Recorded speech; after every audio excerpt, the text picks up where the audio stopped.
Tim Pickens, welcome to the show. I'm so All happy right, to have thanks. you here.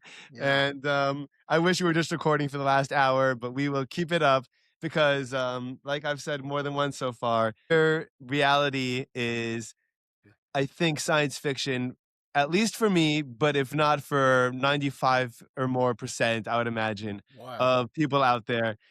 You take the word rocket science and bring it to a lot of different places. So I want to just kind of let you go and tell me a little bit about what you've done in your free time and what you've done in your professional time that is really just what's so incredible. I mean, it's so cool. Well, thanks for having me on. This is, I don't do a lot of these, but it's kind of fun to talk about the weird stuff, the real stuff, and maybe the weird real stuff. I don't know.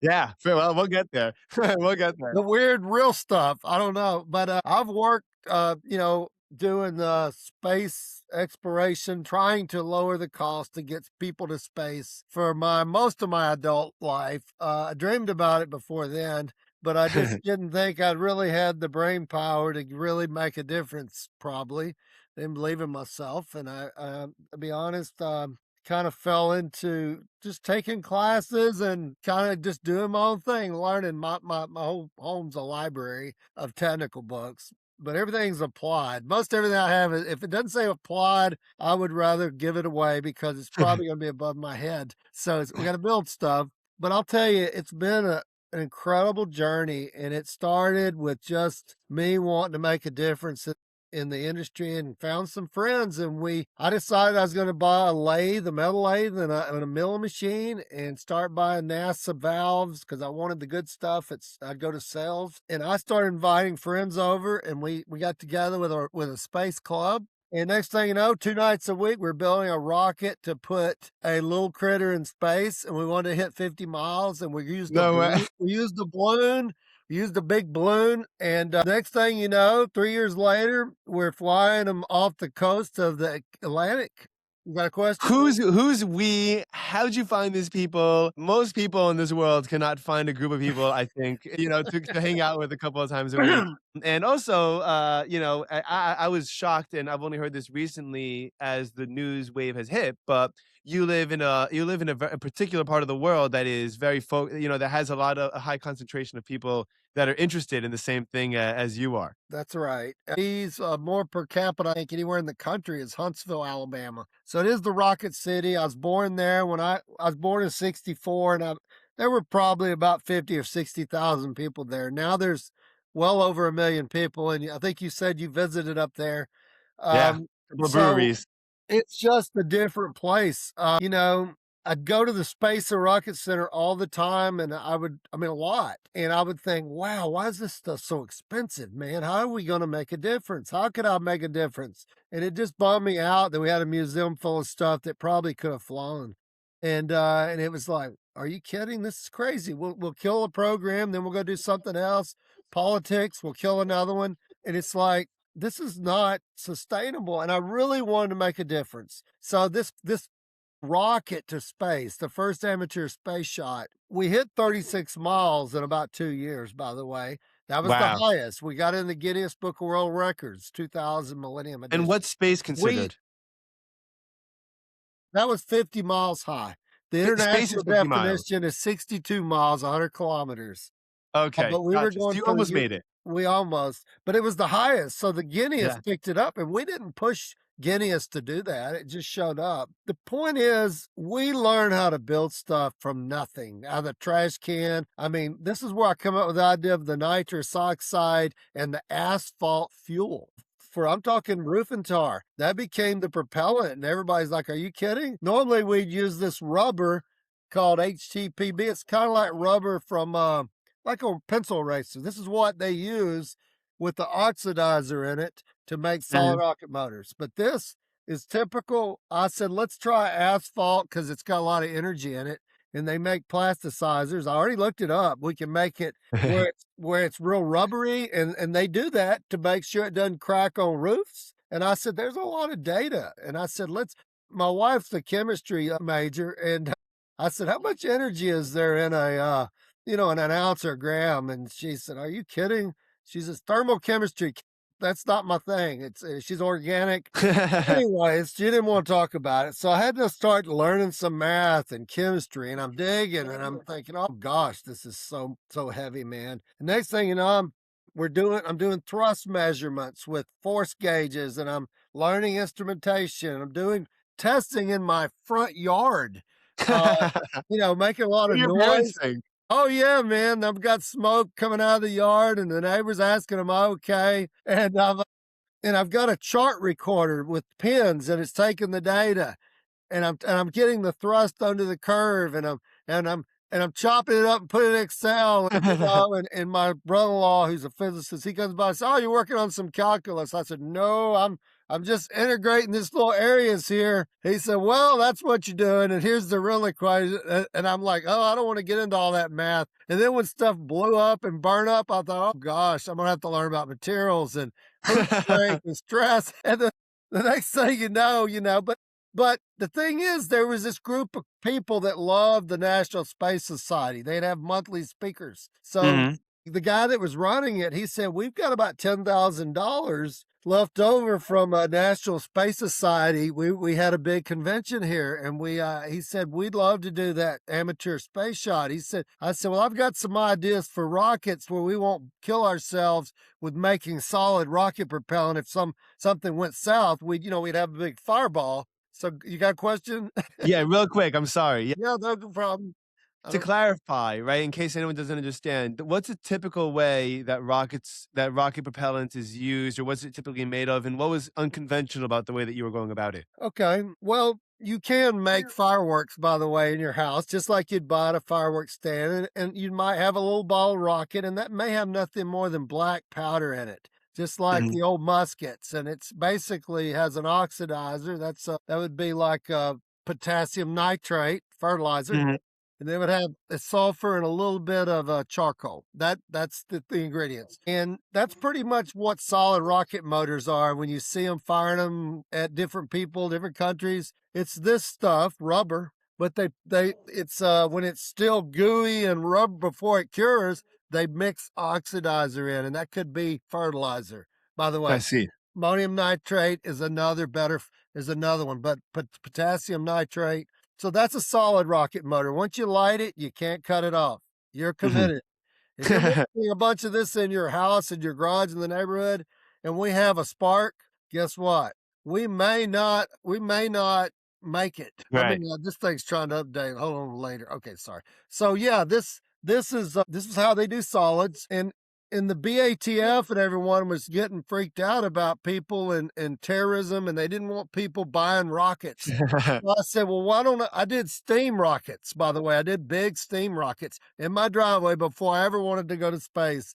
I was firing a big engine, and it would just be steam all throughout the front yard, and I'm sitting there with my chart recorder, and I'm integrating all this data, and I flew that rocket. It weighed about 55 pounds. I flew it to 2,000 feet several times.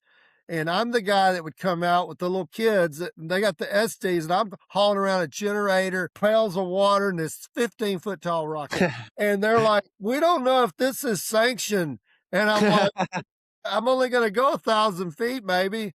And I'll tell you, I freak people out, and I didn't even think I said, "It's just water, it's just we're not gonna go out there once we make steam."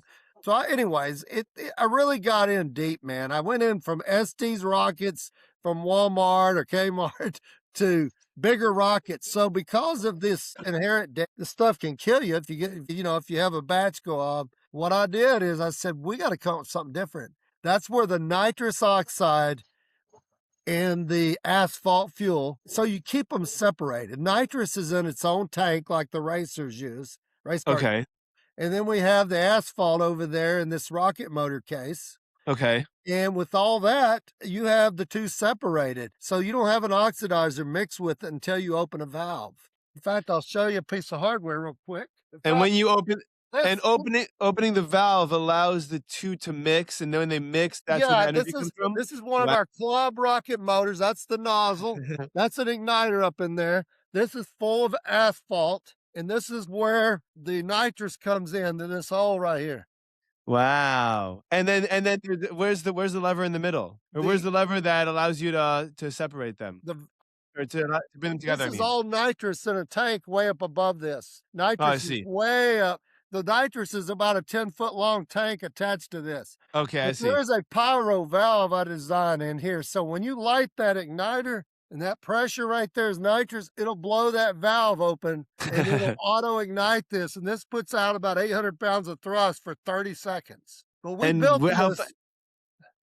We built this in Yeah? my garage, man. This is homemade rockets. This one was to go to 62 miles, over 62, but we had some problems. But I'll put that away. Sorry. I got No, a lot of no, show no, and that's tells. that's awesome. That's awesome. But anyways, I really got into this and I wanted to put one on my bicycle, man. I wanted to ride that power, feel that little hand of God pushing me on the road. So I did. Man, a buddy Glenn, the guy I hired to be my first technician, we built one and the fuel was plexiglass. Just a piece of plexiglass with a hole drilled down the middle with a little injector, a little hole, and we'd spray the nitrous in and it would light it. We'd have to light it with with a sparkler. You ever play with a sparkler when you're a kid? Sure, sure, So sure. you light them and you shove it up the nozzle, and then you open the nitrous valve, and then it starts lighting, and you blow that sparkler out, and you have a thrust. And it was like Wow. about 40 pounds of thrust. So we were riding it down the neighborhood, and we were getting it down through there. And then later, I built a faster one that would do 0 to 60 in 5 seconds. And On a bike. it was asphalt with nitrous. And then Wow. so, eventually all this club rocket stuff went on from 1994 to 2000. And a guy came to town named Burt Rutan, who was he was an airplane expert. He's had lots of planes in the Smithsonian, and it was all Mhm. composite. He's like, I'm bored with airplanes. I want to go to space. And I'm at this event in 1999 at a little bitty airport. And I said, I'd like to talk to you about cheap, low cost rocket motors. And he said, good, we're looking for people in Huntsville. You rocket people, you are the people I need. He said, I can't have NASA build it because it costs more than the program. Because we only got 25 million to do a program eventually. But this man right here came to Huntsville, Burt Rutan, that's me. Wow. And he I love came in that picture. '99 saying, I'm bored with airplanes. This is the same guy that built a plane to fly around the world nonstop called Voyager. Amazing. Made history. It's hanging in the Smithsonian. You see that? That's the spaceship. That's the mothership to drop it from 55,000 feet. That man right there started talking to me, and we started exchanging emails and ideas. Free. I He never walked thought. up to you or you walked up to him? How'd I you meet him went again? afterwards. I just said, "Hey, I play with rockets. We did a balloon launch." I said we did a couple of them. We Right. did one at the Gulf of Mexico. We were on a NASA barge 200 miles out with a balloon with a homemade rocket, and it fell off the balloon and hit the deck, and it like almost exploded. It was that nitrous. It was horrible. But we're doing this as weekend warriors, amateurs, not getting paid. NASA loaned us the barge because they wanted to see how you might do balloons and rockets. No kidding. Marshall Space Flight Center. So this is one of those programs you'll never hear much about. But Marshall Space Flight. What is it called? The Marshall what? Marshall Space Flight Center. We called the balloon rocket a raccoon. Rocket and a balloon, raccoon. So we were the raccoon buffoons because we dealt with rockets and balloons, and it was horrible. But we launched the first one out of Topsail Beach up there in the Carolinas, where the Wright brothers flew. We launched from right Wow. there. That's the one that went to 36 miles. But anyway, eventually he said he called me one day in 2020, about almost 2021. He said, "Hey, I'm funded. Paul Allen's funding my program." He said, "I want you to come work for me and lead my rocket engine development." And who's Paul Allen, sorry? Paul Allen is the co-founder of Microsoft with Bill Gates. Wow. He's And so he's a billionaire. Seattle Seahawks. He owned them. He died now. But he said, "I need you out here in 2 weeks." And I said, "Bert," I said, "there's a lot smarter rocket people than me." I said, "Go find you a PhD, find you someone." He said, "Tim," he said, "I've seen your rocket bike. I saw your rocket pickup truck in your garage when I visited you." And he also flew me around in a couple of places and said, "Do you mind if I pay you to to go with me and look at some technology. So I did that on my vacation. What was Uh, that like? Can you talk uh, about that at all? Or you're not allowed to? I can, sure. There's nothing I can talk about anything. It's all happened Okay, in great. 2004. But the it was weird because people knew that I was into hybrid rockets, and we're going to see some hybrid company. One of them was right down there in Miami, near where you are. Oh, It's yeah? called EAC. It was owned by a guy named Kevin Smith, who had about 300 patents or more on medical devices. Oh, You ought to go wow. look him up. He passed away. He used to live down there in Biscayne Bay and had a big Sure. ship out in front of his yard. That was Kevin. But that company he had was called EAC, Environmental Aero Corporation, I think. But he had lots of companies. So he did a lot of one-offs for Johnson Johnson, and they're still going. Some of the guys down there, Derek DeVille and some others that are still making medical devices. You might run across them in some of your circles. But we went down there. They were glad to see me because Burt didn't have them on the list. And I said, Burt, some of the most creative guys, Corey Klein, are right there in Miami. He said, will you fly with me down there? And I said, okay. And we went down and we met, and Kevin had a personal chef, and we're right there on Biscayne Bay, and they get into it. Two alpha personalities cussing each other out. Kevin saying, we're the only ones that could do this for you, Rutan. Everybody else are clowns. And, so it was just a disaster. So it was entertaining because I'm not in the fight. I'm just eating the good food and watching them. But anyway, I remember Bert said, all you GD this rocket guys all think you're the only people who could do this. It was not good. But we ultimately used them after a little competition. We used them for pieces of it.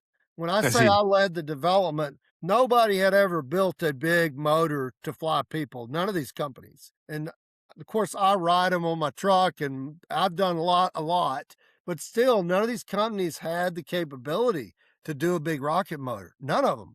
Well, we took that on in house, and they ended up saying, "We'll do the fuel. We'll do the rubber fuel like this. We'll put the fuel in it and compete for the performance, for the gas mileage." Anyways, I tried to get out of this deal, man. It was just fate. I couldn't. Bart's like, man, I can't hire an NASA guy. They'll make this thing cost $1 billion. I need someone Didn't you know scrappy. said? We got 25 million to do the entire program. That And what year includes was this? 2002. So there wasn't Now any it flew in SpaceX or Origin or 2004. anything? Well, it flew in 2004 is when it all went up. And But then it who was were the hanging other in the players in the game? other players were really no serious players. There were a lot of companies that claimed they were going to be able to do it, but it was just Burt was the top dog. He was the Mhm. real funded guy. Plus, he's done a lot of airplanes, man. I mean, like I said, this is just another crazy Rutan day here. That's his It's mothership. crazy They looking. call this It's the so cool. mothership. That plane would go to 55,000 feet and drop this spaceship, and we'd light that motor and go Wow. over 62 miles high. Incredible. And by the way, this is crazy cowboy stuff, man. I mean, there ain't no spacesuits. This is Well, how is this allowed? How is anyone willing to take the risk? exactly. It's how are we? You don't ever ask people, can you do stuff? You try to comply with the laws, If they end up and in a prison cell. you skate around permits. But look at the risk of what Paul Allen, a billionaire, is putting on the line to do this. Yeah. To fly people, and you're gonna do what? Fire that engine 10 times on the ground, and then you're gonna go put Yeah. a man in it on national TV? Yeah. That's Yeah. that's a guy. We were talking earlier about people that aren't scared of anything, people that just jump in Mhm. spite of, their $1 billion. They're gonna do it. It's part of the reason a lot of times why they even have that $1 billion to begin with, is Absolutely. because they don't have they don't have that same type of fear of risk that most people have. And I think that also a certain part of you has to be able to just turn off your brain for a minute and just be like, all my instincts that are yelling at me are just protective and survival instincts. I'm not, we're not here to survive. We're here to live, as they say in Wall-E, in the great in the great movie Wall-E. You're But it's right. true, and it's something that comes to mind during your whole story so far. And I've lamented this on a couple of podcasts recently, is that Americans kind of forgot how to be cowboys in a lot of ways. and we've Mm. become tame and we've become comfortable and we've become confident in ourselves, overconfident in ourselves, I believe. And there's something, the combination of intelligence, perseverance, and play. But those Yes, three sir. factors Yes, sir. that is so valuable. And if you take out the play of that from that, you lose. So the play is absolutely necessary. And you know what? And that's why you have enormous success from people that do value creativity over anything. You know, Yes, sir. I look at the entertainment world, which is the world that I kind of most comfortable, I guess, talking about. But Taylor Sheridan has a blank checkbook with, with Paramount. Why? Because Mm. he takes creative risks that are so good every time that they're no longer considered Yeah. risks, right? He's balanced Mhm. between that intelligence and the talent and the play. And I think so few people have that, but that's what's so much fun about hearing your story is that this is an old American spirit as far as I'm concerned, and I think it's something that we need revived, and I think it's something we need brought back. We absolutely is nothing like it. To be in the right stuff movie is what I'm doing. I mean, it's in 1947. Here it is, 2004, and we've got a guy climbing in this thing we built in a few months. And Mhm. he's gonna go get dropped from 55,000 feet on a brand new airplane using 2 jet engines he bought off the freaking eBay from jet engine car guys. These jet engines, these J85s, afterburners, these weren't certified for anything. This is experimental plane, by the way, completely. Mhm. And Burt always said, by the way, he said when we get our paychecks, he'd be like, "Wow, we get paid for this? Man, this is so much fun. I should be paying y'all." So back to the fun and the keeping that kid alive inside of you. It is so important to keep everybody just fired up about the mission. And he also said, "Guys, you know you're doing real research when half the people on the program don't believe it will work." He said, "Now keep that in mind." And he said, "Most of you engineers will think it's the other guy's stuff that won't work." Yeah, yeah, And that's the way yeah. I felt about the engine. I'm like, "Well, but you gotta remember I've got the guys that are gonna fly this and said, Pickens, you know we always buy our engines, don't you? We don't Mhm, make them. We buy mhm. our power plants from Pratt& and Whitney, Rolls-Royce, or whoever." And you're like, "Okay." But they seriously were like, "Okay, the guy with the bicycle who wrote it out on the flight line," Burt wanted me to bring it out. He said, "That's gotta be right ridden up and down the flight line." And of course, the tower called and said, "You boys need to get off the flight line with your rocket bikes. C-130s you're running under are quite expensive." True story. But that's the fun factor. It was all about, we didn't, this thing is like 12,000 pounds of thrust, by the way, that coming out of the back of this. And here I Mhm. am with a little 200-pound thrust rocket bike. And that's as close as they're going to get to what we're doing until we fire a full size motor on the ground. People would take anything they can get to kind of fill their gap of like, what is this going to be like? So even a rocket bike was entertaining, and it's like it's the same propellant we're using, y'all. Yeah. So you're right. I mean, guys like Paul Allen and even Elon, they've made their billion. Do it again. So if they lose it all, they're going to go do something else, right? Yeah, So yeah. they're at that point where they're willing to take the risk. And by the way, Elon did not be successful with his satellite launch or his rockets till I think it was 2008 or 9. Now we did ours in 2004. Because it was Paul Allen, people started pouring investment into commercial space. That's where it kicked off. It And wasn't Elon by himself. It was 2004, this spaceship. I bet, yeah. Well, certainly there needs to be a trailblazer. Someone needs to give permission. There has to be one crazy one guy that says it's crazy enough that it just might work. Yeah. That is credible. And there's always that one person that can kind of change the tide, and it's incredible what the power of one man with a little bit of influence can do, or one woman, obviously, but one human with a little bit of influence can do. Because I think, and I've noticed this on a anecdotal level, especially as from a teacher's perspective, that, and also as a father, I've noticed even with my 3-year-old and 1-year-old, less with my 1-year-old. But when you show that there are high expectations because you know that they're capable of more, Yes. people will very often rise up to the occasion. But if you set the bar low and make it easy to exceed standards, then people are very comfortable just settling for comfort, accolade, good enough. And I think that when you see someone, a billionaire, someone grounded like in Microsoft, someone that is in a more, that's an industry that I think a lot of people find to be more tangible and more relevant and a little bit more institutional or mainstream, Mhm. then and then he says something like, "Let's go to space." That garners a lot of attention, and it's a very gutsy thing to do because that could also, and people have ruined their lives and ruined their reputations, and Oh, people absolutely, don't take them many seriously. times. Yeah. You know, prior to Rutan succeeding, it was the thing people would say, "If you wanna make a small fortune, start with a big one and get into a space company." Nobody was making money, and I'm telling you, it was a game changer moment, and it was a big deal. We did it 2 times within 2 weeks, by the way. We had probably 20 or 30,000 or more out there in Mojave watching. And, and my friend Glenn, he was a patriot from the Army, and he had a big American flag, and he carried that out there and handed that to Mike Melville when he landed, and they had that flag out there on Oh, top of man. that ship standing on it, and that was all Glenn, man. That's the friend that died in an accident in 2007 Oh, after man. after I left. It was a nitrous accident. But the point is, your individuals can make a huge difference, and Glenn was very patriotic, and that was the American dream with the guy who flew it holding that flag, and it said "Government Zero." And I mean, that's brutal, but it's still and what really made Elon successful? Was it just the rocket? No. Of How course long do you not. think it would take him to be the richest man on the planet had he not decided he needs to sell data?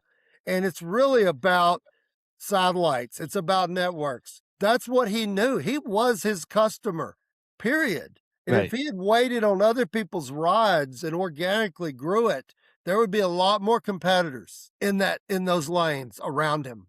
Do you agree with Mhm. that? So he really knew that he needed to be his own customer and Right. fly his own payloads. And that was smart, very smart. Well, I think that a lot of people, especially people that are comfortable bouncing around from business to business, often find ways to have businesses support themselves. It's a game. It's a literally a game as old as you know Yeah. even ancient businesses. You have you get you. I mean, it Coal goes miners. Hey, coal miners in the coal miners store, and you have your right. own currency, and I you was thinking, yeah, that the assisted living homes where they also own where they also own the companies that do the laundry, that they do the laundry for the assisted living. They mm, also own the companies that sell the what do you call it? The PPE, the yep, protective equipment, yep, and and then they also might own the insurance company that insures them, and then yep, all of a yep. sudden, you have 4 or 5 different businesses that are they're all washing one another's hands and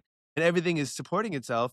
And, obviously there's I would say, obviously some potential conflicts of interest and issues that could come up, but people get a lot done like that. People Oh, really yeah. build enormous empires that just kinda support themselves and feed themselves, and it's incredible to see. You're right, you're right.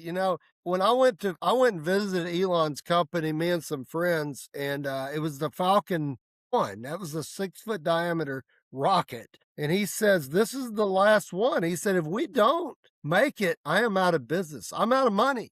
So he Mhm. was down to 1 launch Mhm. that made or break him. And my friend in Huntsville works for the Army. He did the small CubeSat, and Elon flew it. I think it was the 2nd mission. He said it hit the beach, kind of fell over, and that Elon, you know how he is. He's kind of a little bit on the spectrum. He brought that little satellite in to John, my friend, who was running the program. He said, "Oh, here's your satellite." It's like no sensitivity. And because I had lunch with him recently, he's like, "Well, here's your satellite. At least we got that back." And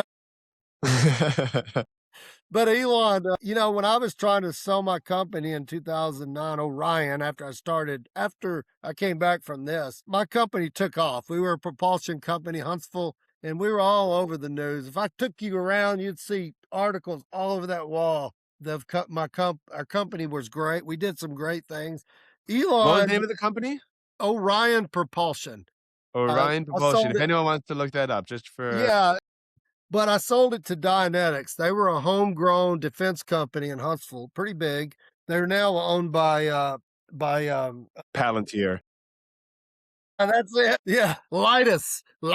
But, the thing is, man, the I was ready to get out for a few reasons. We were about 50 people, and I was getting far away from the hardware, and now I'm up there kissing babies and up in DC trying to save these big programs with Boeing, and I'm just like, "Oh my gosh, we're still testing rockets, and I don't even know what they're doing down there. Somebody's probably gonna get hurt," and I, because 'cause I've been around, you gotta remember, the '70s when I lost Glenn. Glenn and I had a Mm, company. We're rolling and we're testing nitrous. And Rutan calls me and said, "Hey, we've had an Apollo fire. We've lost Glenn, and some others have been injured. And I'm on my way back up to the scale."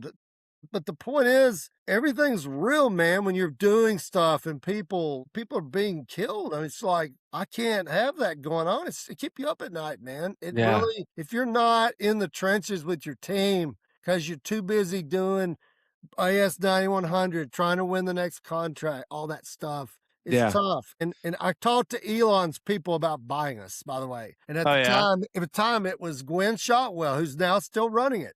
She's the president. She's running it. She was Wow. there then.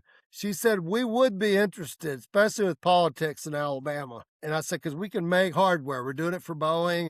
He said, Yeah, I was "Well, gonna ask how come that Elon that never ended up in Huntsville?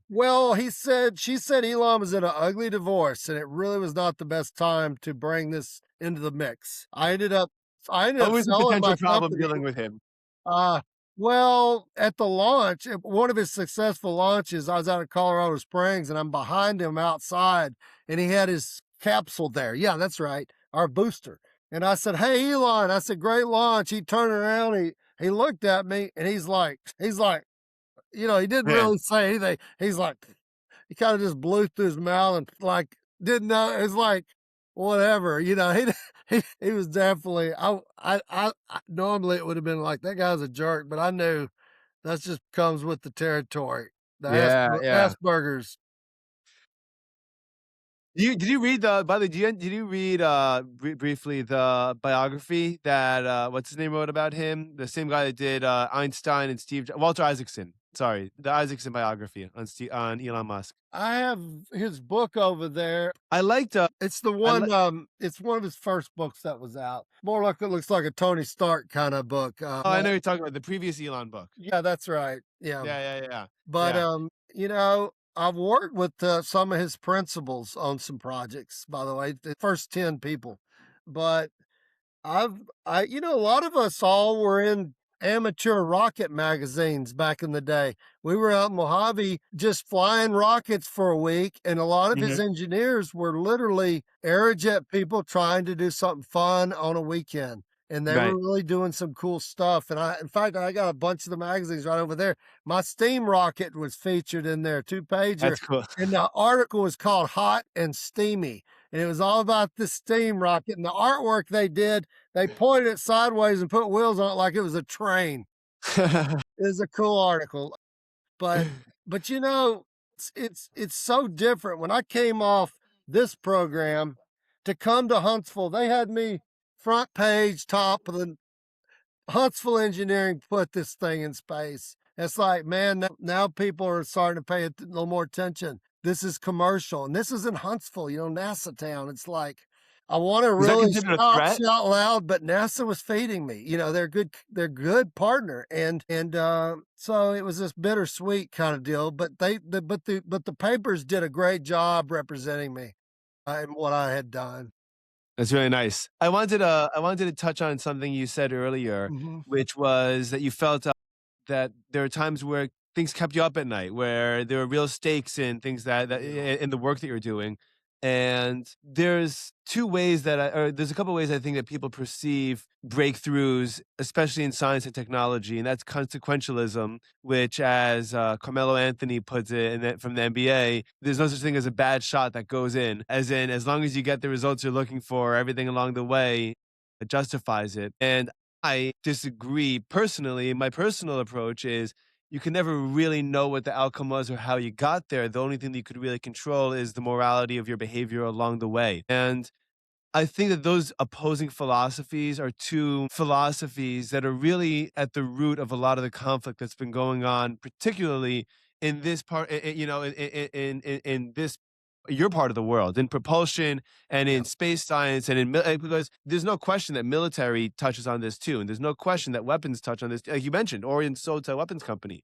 Right. So you know, my question is, how do you navigate that? How do you feel about that? What's your perception on morals when it and ethics when it comes to the type of science that you're involved in.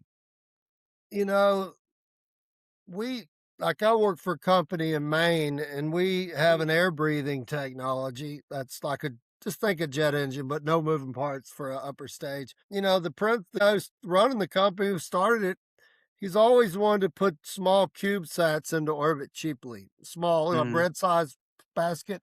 And that is his dream eventually. But for what purpose? What would that Well, accomplish? because for a lot of times when we have things going on in the world, you don't need a satellite in Leo.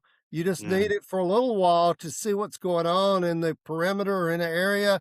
Could be for monsoon monitoring, could be for anything, a lot of things. Could be for the military that are in a little local theater doing stuff, but they have to call the Air Force to get data. They have to go through the mm, different agencies, and by the time they get everything back, there's the let's just say the components or the pieces have been moved on the chessboard. So sure. the Army guy I was telling you about, the CubeSat guy who flew on Elon's rocket, it was him who came to me and said, "Hey, we need a small rocket to launch within a 30-minute call up to put something in a low Earth orbit.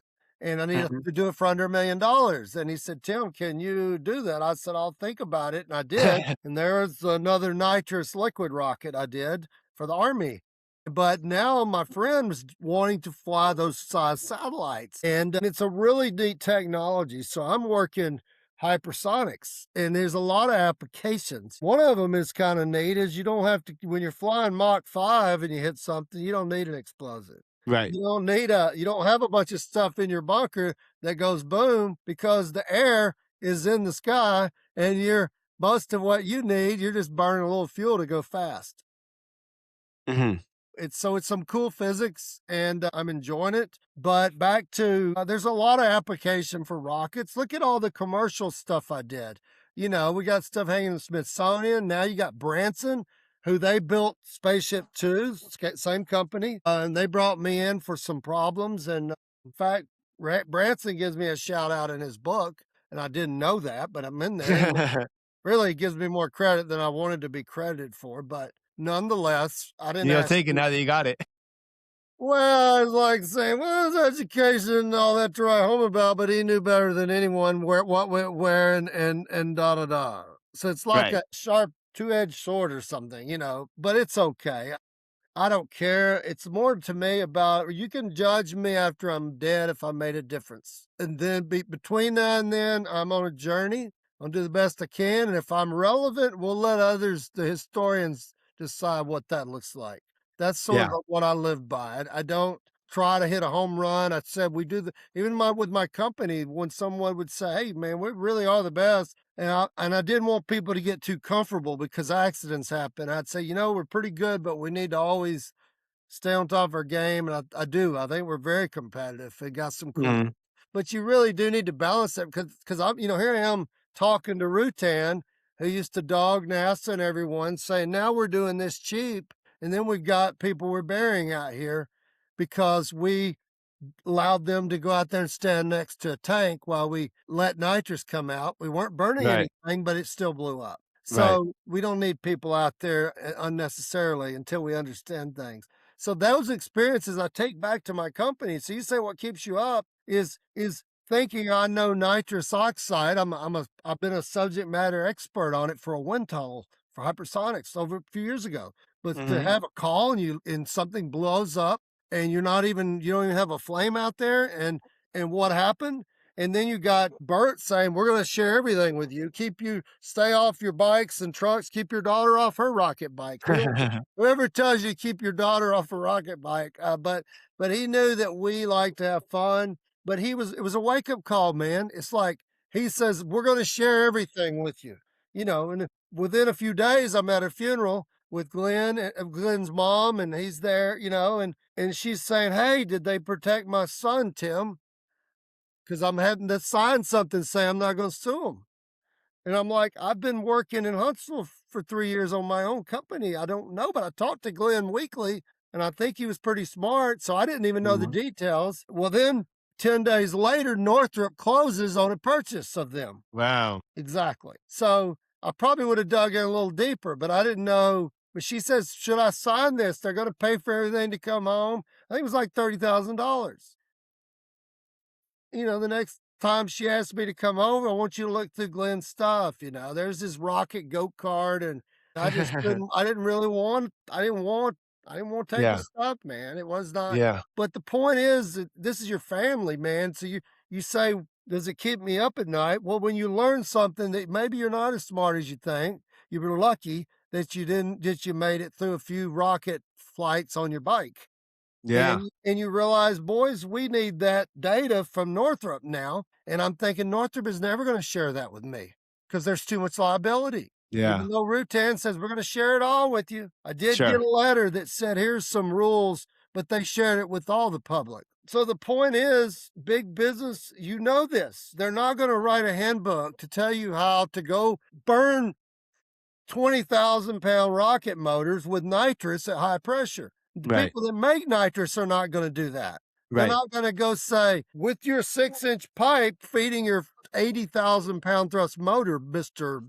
Virgin, um, you don't you here are some things you gotta watch out for." The people that make it know rules for a specific rate of which it's made, but to use it at high flow rates, hundreds of pounds a second, there's not been a book written on this stuff. So, Right. unless you go do a lot of data and testing to failure, by the way. If you don't test stuff till failure, you don't know where the edges are.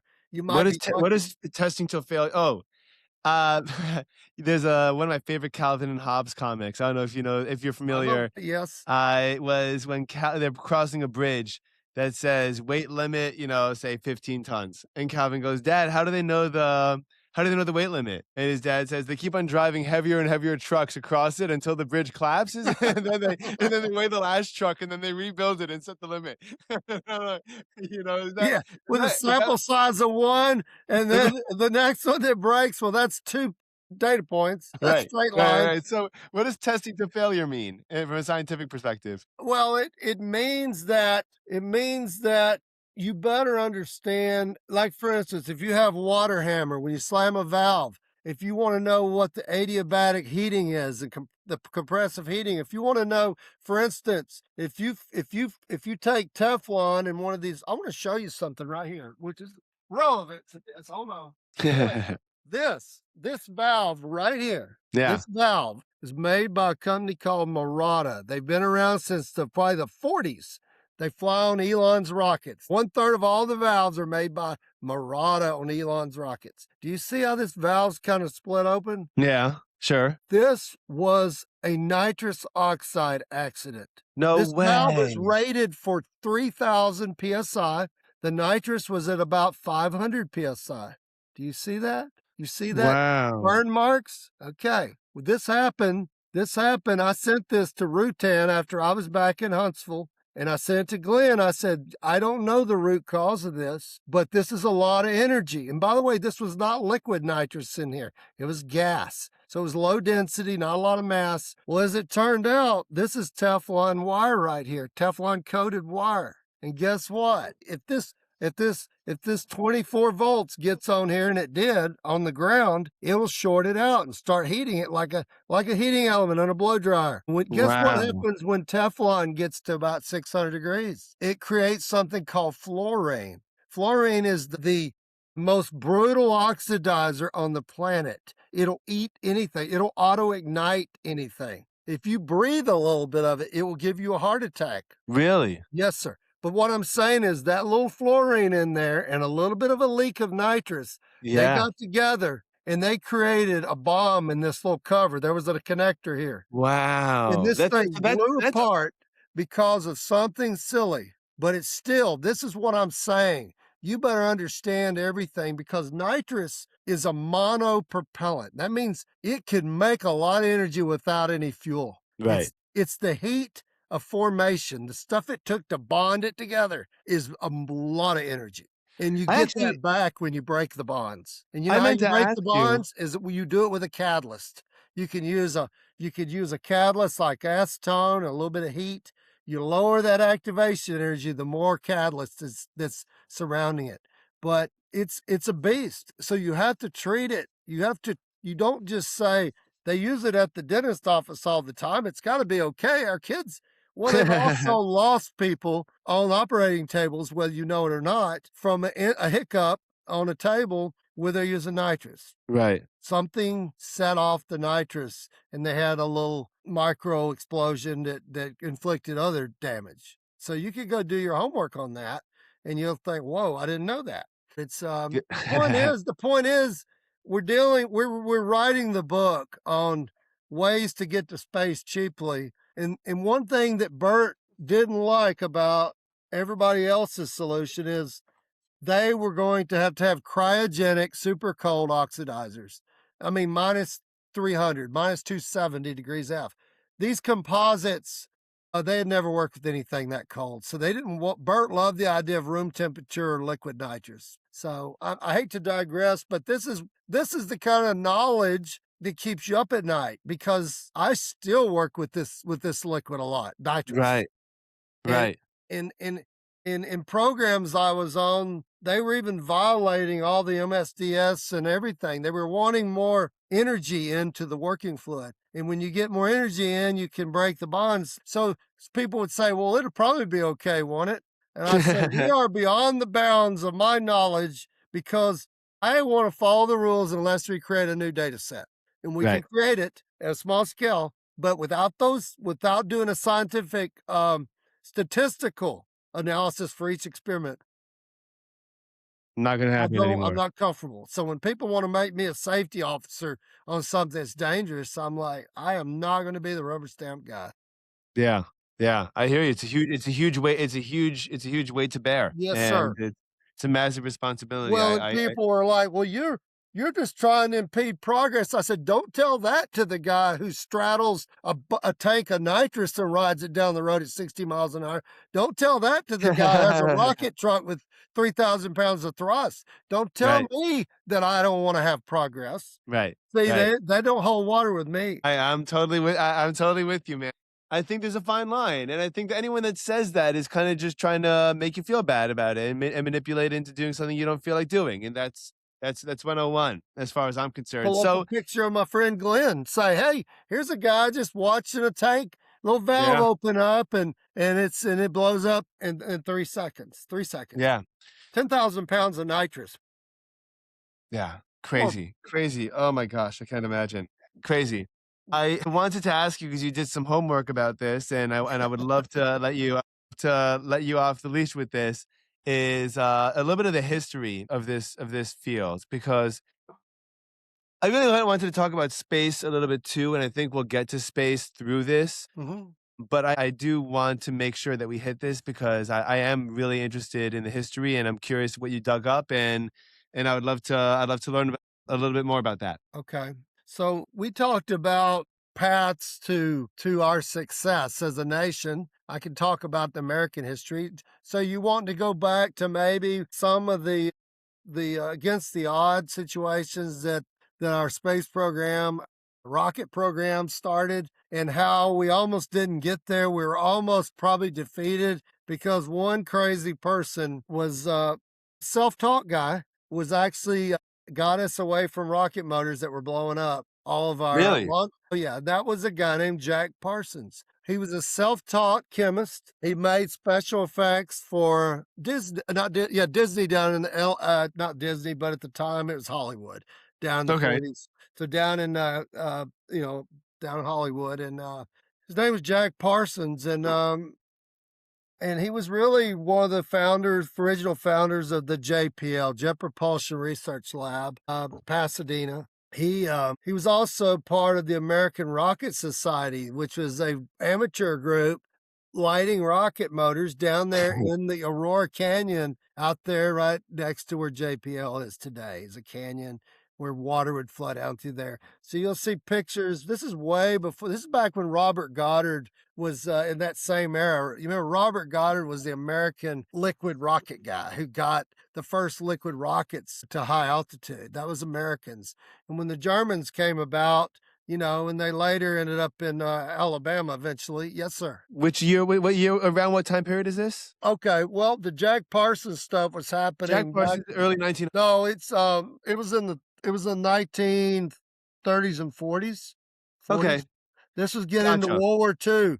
You got to remember, Robert Goddard was, he goes back to the turn of the century, a little after, doing liquid rockets. But he Mhm. was not a team player. So he only did stuff with Guggenheim grants and a few people, and he moved slow and was methodical. So he was not going to be the guy like Elon to take us into the big wave of space exploration. He was a tinkerer and a very smart man, Dr. Goddard. I've read all of his papers. I've got them in my library. But the point is, military started during World War II there. They needed some rocket motors to help airplanes take off because they had tanks on them. They had all sort of stuff. So they said, hey, you're a rocket guy. We need you to build solid rocket motors. And that was not his wheelhouse. His wheelhouse was gasoline engines with liquid oxygen. That's mostly what he flew. So Mhm. the point is, he was relevant in history, by the way, because when we finally caught the Germans after World War II and they were doing V2s, they said, where did you learn to build rockets? They said, from your Dr. Goddard and his No papers. way. Yes, sir. Yes, sir. The What? papers So the that Germans got their science from Americans? yes, where did you learn to build liquid rockets? They said, from your Dr. Goddard. We read his papers. True story. Wow.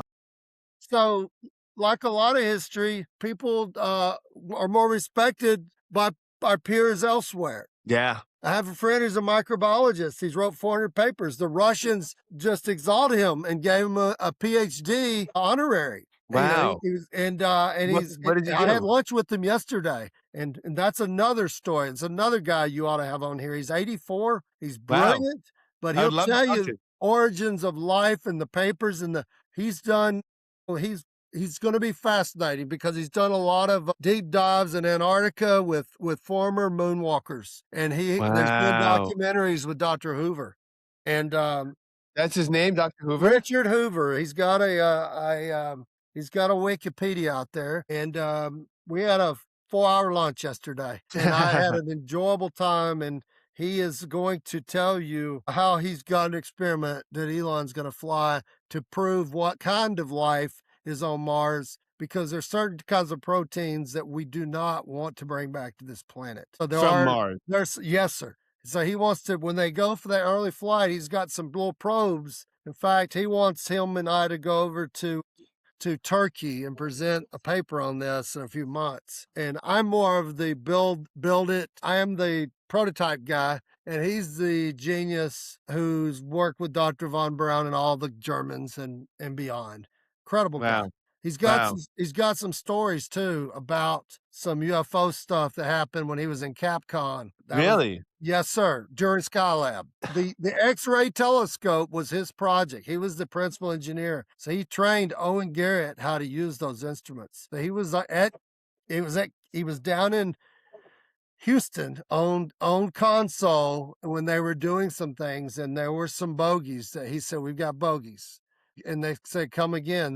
Now he's not talking to Hoover. He's talking to the other guys. Hoover was Mhm. doing the X-ray, but still, this was more about out the window. And let's just say there's a story there, and some of these pictures disappeared, but they did make it into a book that Hoover brought. And he said these were grabbed by somebody in the media quick No enough. way. But no, he said after a few minutes, they said, he said, there's several bogeys, and that, they're like, and then they came back and said, NORAD's on it.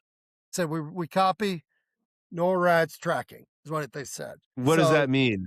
NORAD is the North American, if anybody's trying to attack us, that's our nuclear, uh, Oh, wow. Wow, wow, eye in the wow. So sky. our most advanced Oh, yeah. defensive system or Yeah. program. Yeah, that's right. Wow. And Wow, wow. but And by the way, anyway, we're gonna get mixed in you with need to UFO I don't stuff. wanna go down that rabbit hole, but he is not a conspiracy guy, and he told me 2 or 3 stories that didn't add up that he's willing to share now, and he's got pictures. So, Wow. yeah, he's a good one. I So, would love to talk to him. yeah, so back to the early days of rockets. Well, Dr. Goddard was making black powder rockets, and they kept blowing up. You can't have these solid rockets lighting and then a lot of them blowing up. So there's these guys that did a lot of pyrotechnics down in Hollywood, and they There you were the go. guys that came together and said, "Well, yeah, we'll build those solid rocket motors." And so they were some really kind of interesting people. And they started doing that for the military. And they were the guys who started Aerojet. There were several people, but the company Aerojet was formed by a self-taught chemist who built special effects for Hollywood. He's the guy who got all into the occult and was Right. had a I saw home in. that, his Wikipedia page. What's that Yeah. about?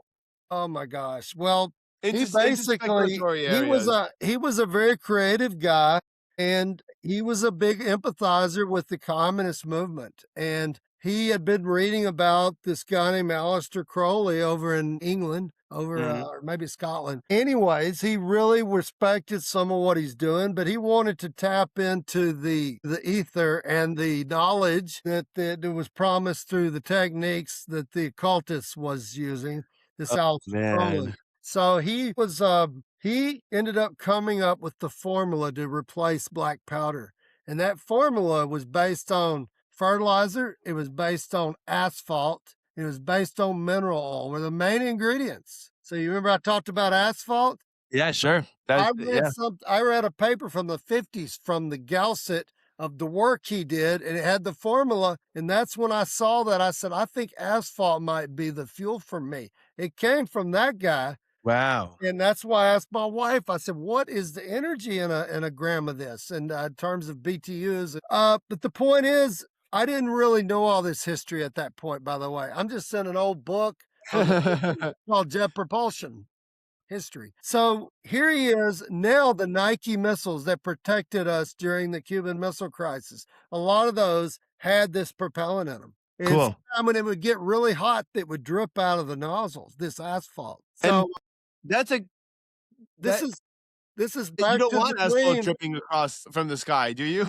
Yeah, well, I'm just saying it took a bandit, a radical, a self-taught guy to come up with what solved that problem and got us reliable rocket motors. The problem with the black powder is it would crack. The grains would crack. You couldn't pack them tight enough. But when you Right. turn it to asphalt, there's plasticizers and like I talked about. So they Right. ended up getting us through probably 20 years of rocketry because of that guy who ended up getting fired eventually and ended up going back in the business, and he ended up blowing himself up accidentally making fireworks. They shut him down, pulled his clearances, and then they said, "You can't be working. You've had too much Oh, collaboration with man. Satanists over the top Satanists in the country." It's the same guy that Osborne, Ozzy sung about in one of his songs. No He way. had a song called Mr. Crowley, talked about his black magic and how Wow. you went down a bad path. He's basically saying, you're no good. But you have to listen to it. It's kind of an eerie song, but it was a popular one. But so what happened is he had a big house and he got L. Ron Hubbard moved in with him. It was renting a place next to him From in his house. California. Yeah, yeah. L. Gotcha. Ron And Hubbard. L. Ron Hubbard is the founder of sociology, the Yes, creator. Scientology. Yes, sir. Scientology, I'm so sorry, Scientology, yes. Yeah, and the thing about it is the first wife of, Jack Parsons ended up kinda cheating on him with that guy, uh, and then Jack Parsons ended up marrying her sister, her younger sister. What? She moved in with him when she was 15 with both him and his ex-wife. No. She had now was hanging out with Hubbard, and when she was 15, at 17, they got married. This Jack Oof. Parsons married this girl, her sister. Her dad abused her. It's all out there on the internet. There's Oh, a lot of man. and she and her her people were also practicers of the black magic, her family. So it was kind of what drew her, I think, to him somehow. They used to have a lot of meetings there in Pasadena. There was a place where these communists and occultists would meet occasionally and do whatever they do. It's out Do there. I whatever mean, they I can do. send it to you later, but I've done a lot of, There's a do lot you of think this occulting stuff, it comes out. We know people seek special gifts to be artists, to be great as a musician. They'll publicly sometimes even allude to it, you know, and so they'll Jim do Morris. anything for some power and knowledge to be good at something. So on one side, they seek the dark forces. Over here, you've got people that are getting dreams at night, and they're like Yeah. Tesla. Tesla had these dreams and visions, and that's where he came up with the AC. That's where he came up with a lot of his ideas. So there was definitely, there's a book he was reading in one of his famous pictures, and I had that book. In fact, I earlier I'd tried to make a copy of what that's a little bit of the details, but my printer wouldn't show. But the point is, about 3 chapters in that book, instead of it becoming the nature of light and telling us, the principles of what he thought were light was made of, they want you to start going in a deep state of where you let your mind be cleared and tap into the knowledge and the ether. And that's sort of where I kind of said, nah, I'm not going to get into all that. Yeah. But the point is, so he was seeking this, and that was his favorite book. This famous book, this famous photo of him with fire, with sparks all around him, sitting in a chair. Mhm. That book is, and you can look it up. Just say, famous book Tesla was reading, and when he was doing that famous shot. But it was had to do with the nature of light, but also had to do with a lot of free information to be great at something. What Now does you that can mean, in think other about, words? well, I'm saying you're seeking something. You're seeking Right, right. to receive a Yeah. breakthrough for whatever it is you're focused on. You're looking for answers without really doing the hard work.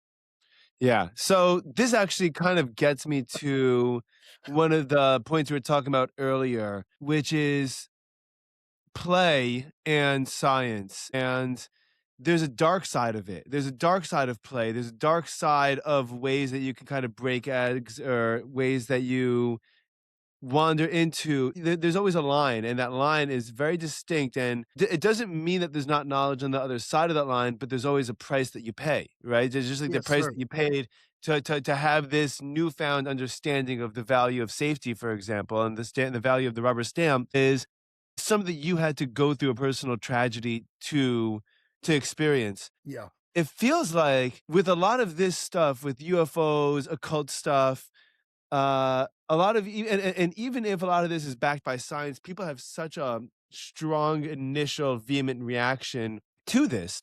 Right. And I feel like some of it is founded because I think there's some of it that really is dark stuff that I think people or society as a whole have understanding this is not something we want to go near. And then there's the stuff that, hey, like this UFO thing could be really interesting. There's a lot of evidence, there's a lot of documentation, there's a lot of people that have nothing to gain and everything to lose by talking about it, except, for it's they seem to be wanting to search they're not trying to search for something dark, they're trying to understand reality, and this shatters their sense of reality. And so the question, so Hmm. what inevitably ends up happening is someone will say, well, how does that happen? And the answer is, I don't know, but And the the next answer is question should be, sometimes let's you need figure it out. LSD to help you get there.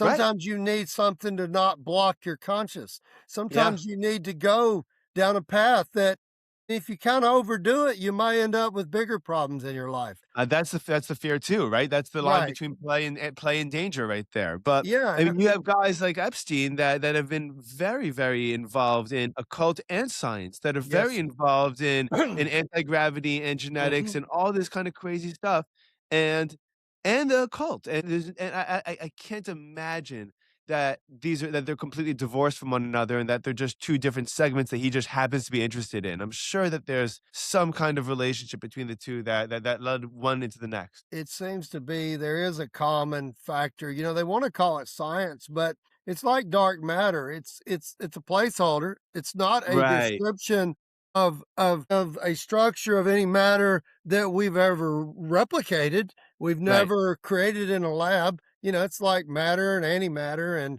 and opposite sides, same coin, is it? Maybe. The point is that people tinker with stuff. And the thing about tinkering with advanced science, you got to remember we barely have an image of even an electron, by the way. We we theorize. This is why they put physics in philosophy, by the way. If you ever want to know what Do they? physics, yes, it is. If you go to college and you take physics, it's in the philosophy department. I didn't know that. Yeah, That's because cool. historically, it's been all about what you think's gonna happen and the science and the you apply. I mean, you're trying to stitch together, but it has to do everything with the formation of the universe, all the way down to the particles that we interact with.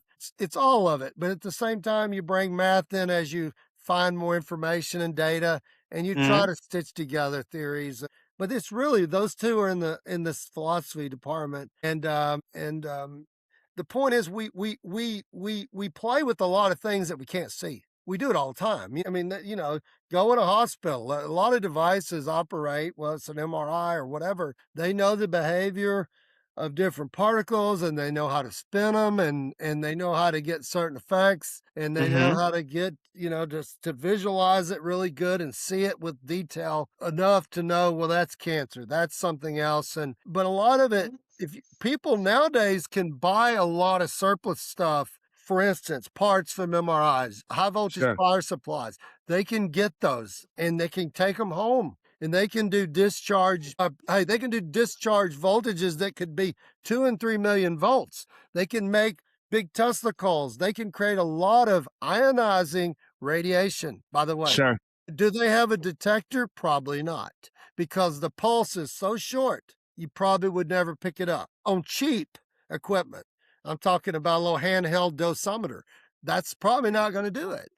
But I'm saying all this because there are physics that we don't. Just because you know a little bit and you got a little bit of money, you could really get yourself in trouble. I have a friend who died of brain cancer. He was a genius, very much, about 300 patents. His name was Larry Fullerton, right here in town.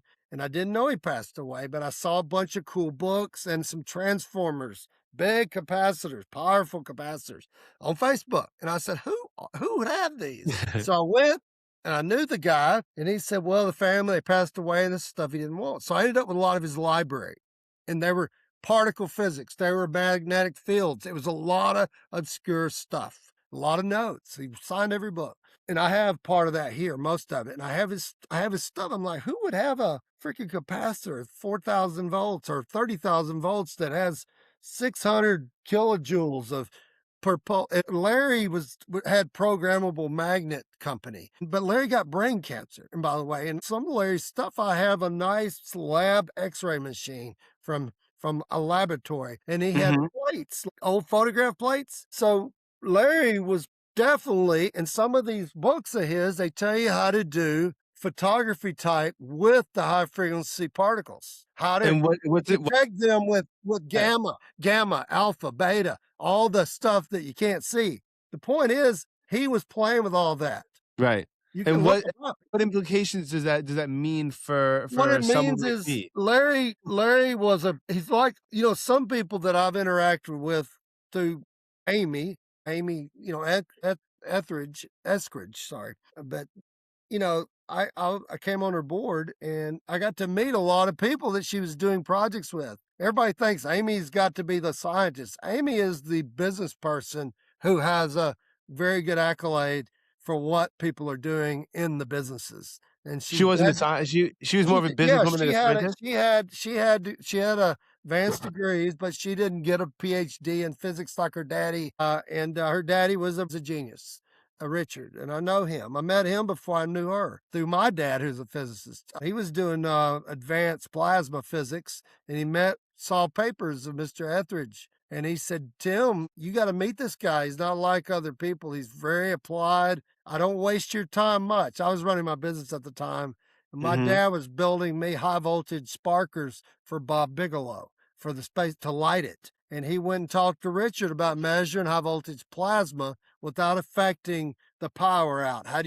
how do you measure the power without, it's like, looking at a particle and not affecting the outcome. But he said, Richard is a genius. He said, Tim, you got to meet him. So went out there and he was working for Dr. Cole in the Advanced Propulsion Group. They were actually trying to get antimatter in a container, and it was very controversial. What's antimatter? There's matter, and then they think there's the anti-particles for, different kinds of matter, but it was a very controversial thing where they thought it could create some people thought you'd end up with a black hole and you could suck us up locally in a black hole. You could look it up about the work that Marshall was looking at. But there were a lot of people scared to death in the world about them doing that. They shut that down, but they were doing the Ning Li experiment with the magnets that she was the one who formulated that she could reduce gravity by spinning this super magnet, and she could reduce gravity by 3%. And they ended up building copies of that. Richard, Amy's dad, and a guy named Glenn Robertson is a good friend of mine. He's still doing magnets today. He's retired. These guys are still very busy doing research on their own. Yeah. No, they never stop. They're going to die doing research. They Yeah. haven't stopped, and they'll do it on their budgets, or sometimes people will come and fund them. And that's a real problem because people that are genius that work some very serious programs, a lot of those people usually get swept up by the MIC or military industrial complex, and they have a lot of fun with some careers playing with stuff they could only dream of. But these guys are NASA. So they're more commercial, but they're still doing some really on the edge stuff.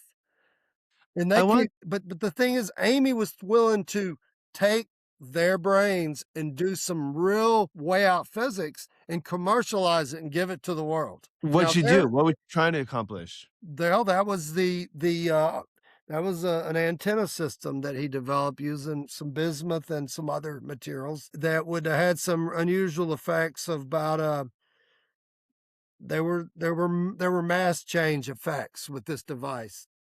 Mass change Some in of the what? let's say, yeah, just imagine you having a type of antenna that you could point to, let's say, the moon, and you're weighing this thing, by the way, it's battery powered, you're weighing it, and you're seeing mass changes when you Mhm. point to different bodies. Mass I'm changes talking weight, would be a weight of consequence this. of a change in gravity around that mass? There's a change happening local that it could be up to 3 and 4%. And wi Don't ask me the physics. I can just tell you it gets pretty heavy duty. It has to do with materials, metamaterials. It has to do with spin of particles, and but I'm sorry, I'm trying to understand what the yeah. consequences of what it Well, means no, I'm to have saying 3% less gravity. What does that mean? Does that mean you could this is jump just. higher? Does that mean I could Well, it could mean a lot of things. Some people reduce gravity local with ion wind. Okay.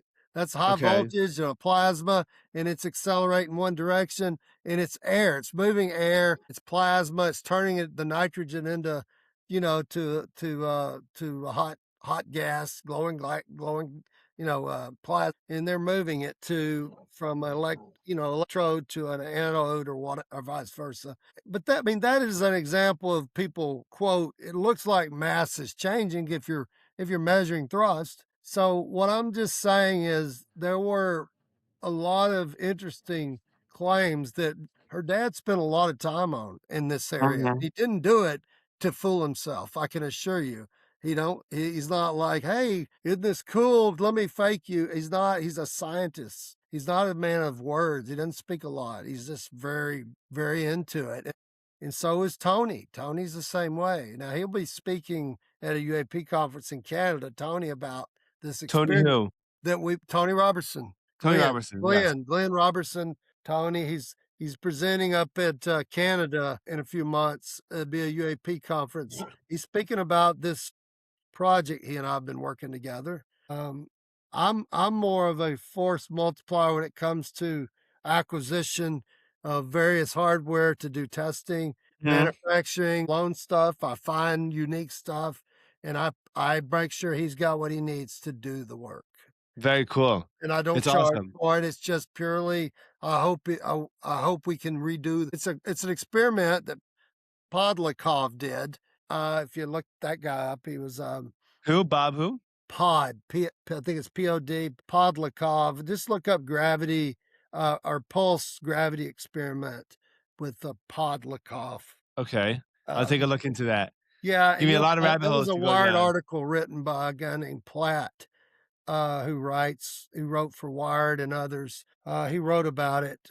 He went and visited the guy. The problem is Glenn has figured out some things that weren't probably shared properly, and he is very smart. He makes superconductor magnets at home, very large ones, and he knows what he's doing, and he's got several patents, but he is so committed to exploring these lanes. We're talking, pulse power, the ability to create a little gravity wave and maybe dent something or do something unique.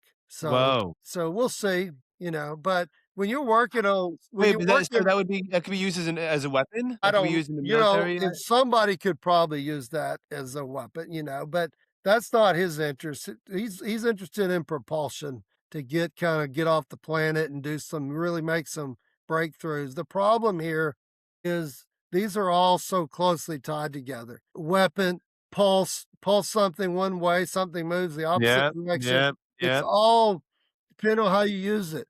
yep, yep, What's stationary and what's moving? yep. And It's you very start getting interesting. in the wrong lanes, and this is the problem, you're smart guys like that. People can nowadays do some amazing stuff with what they can find on eBay and networking, and they're doing some crazy physics at their homes, man. And I think in the government, they know that these folks are probably skating around some interesting stuff, and they're keeping an eye on it, I'm sure. Yeah, Because as you know, if you go after a patent, as you do medical devices and things. If you get in the wrong lane, they won't give you a patent on some stuff that's too close uh, to. yeah. That's the law, man. They're not gonna let you get in those lanes. And I think, plus, I think they're crazy people who think you're hiding something, and they're out there too. Some of the people that have killed famous people, they weren't. They were wanting to be famous through taking out someone who looked like they were doing something amazing. There's just always reasons. People, Bigelow has seen all flavors of those people. Hey, can you tell me who Robert Bigelow is, or Bob Bob Bigelow is, Bigelow is or a and guy when he was a kid, his parents both had experience with a UFO in the desert, and it was very close. And and they talked about it, and Bob, I think, later saw something too. And he said, "Someday I'm gonna be rich enough to go out to the stars, and I'm gonna figure out how to do it." And he couldn't make his money. He had to get in the business of budget suites, a hotel, to make enough money to that's right. do space. So he became a billionaire. And I met Bob at some conferences, space conferences. What was he like? Bob Bigelow is What is a he like, rather? He's he alive, is. right? He's an impatient man. If you watch him, if you listen to why he got out of sold Skinwalker, if you ever watch that, Uh-huh, you uh-huh. should, because he'd say, "We had, the best equipment, observing phenomena, and it just kept changing." He says, "I'm not a patient man." He said, "Nothing made sense." He said, "We try this, we try to reproduce the same I don't experiment." buy that, by the way. I don't buy that he's not a patient man. He spent his entire life with one goal, one singular goal. Yeah, but he really believed you wrap enough science equipment and the right team around it, you're going to get to the bottom of it, and you're going to see how you can exploit this for your own use. Maybe Right. there's something here. That's what you do. You look for outliers in physics and say, "I'm going to go study that because it doesn't add up. I don't know the answer, but we're going to do a bunch of testing and try to reproduce it." Like lightning bolts with rocks moving and all that stuff where they prove some of that stuff, why that happens. But these are the outliers. Well, Bob wanted to know. And right now, what's Skinwalker? They're out there poking the bear. They don't really know what they're poking. They're getting results. They're getting stuff There's from. some You I got just some heard the cattle, podcast. got cattle at wrestling. You got them. They're cut up with a laser, and it's just bananas, man. And they're calling themselves scientists. I know Travis Taylor. He is a scientist. I was on the Rocket Sea Redneck TV show with him, by the way, for Is the he the rock. gentleman that bought the No, that's Brandon Frugal. Oh, yes, He's I just heard him he's on, a on real Sean real Ryan. estate real estate guy. I just heard 4 But hours of him. Travis Taylor has 3 PhDs. He's from Huntsville. He worked for the Army, some DC, held a lot of clearances. He's a bright man. But I'm telling you, they are getting their minds blown out there. The other day, Travis said, "I think I know why we're all having horrible nightmares since we started doing the ranch." He said, "I used to never have dreams." He said, "They're the worst nightmares. We always have them at the ranch." He's saying this on podcast or something.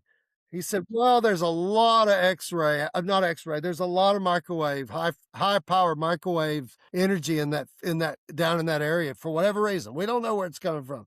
He said, "But it messes with you." So they're in Mm, a soup of a lot of broad spectrum radiation, and sure. it's bananas. You know, he got hit with gamma ray while he was down there. Came out of a well, went through his leg, went through his hand, through his head. He got cancer. It showed me at a UAP conference. Oh, And he said, "They I had to get this cut off." And I said, "What do you think's going on?" And he said, "I don't know, but my dosimeter went off I was wearing. It showed gamma." And he said, "I started slamming beers to get my system flushed." He said he was peeing black the next day.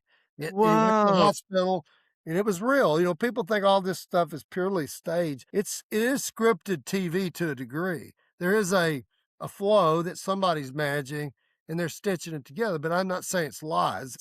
It's let's launch a rocket and see what happens. Okay, you're watching it bounce off something, Yeah. that stuff. So So so Bob eventually, and by the way, I spoke to, I'm not going to call his name, but a guy who did IT with Bob for many years at home and elsewhere, probably too much. But he was a good guy. We talk, and I said, what can you tell me about the ranch, man? You got to remember, I'm a contractor building rocket motors for Bigelow for his space station. Okay, right. Orion, and I'm the chief engineer. He said, "You step down as president, you're going to do this, or I'm not giving you the $4.8 million contract." I said, "Absolutely going to do it."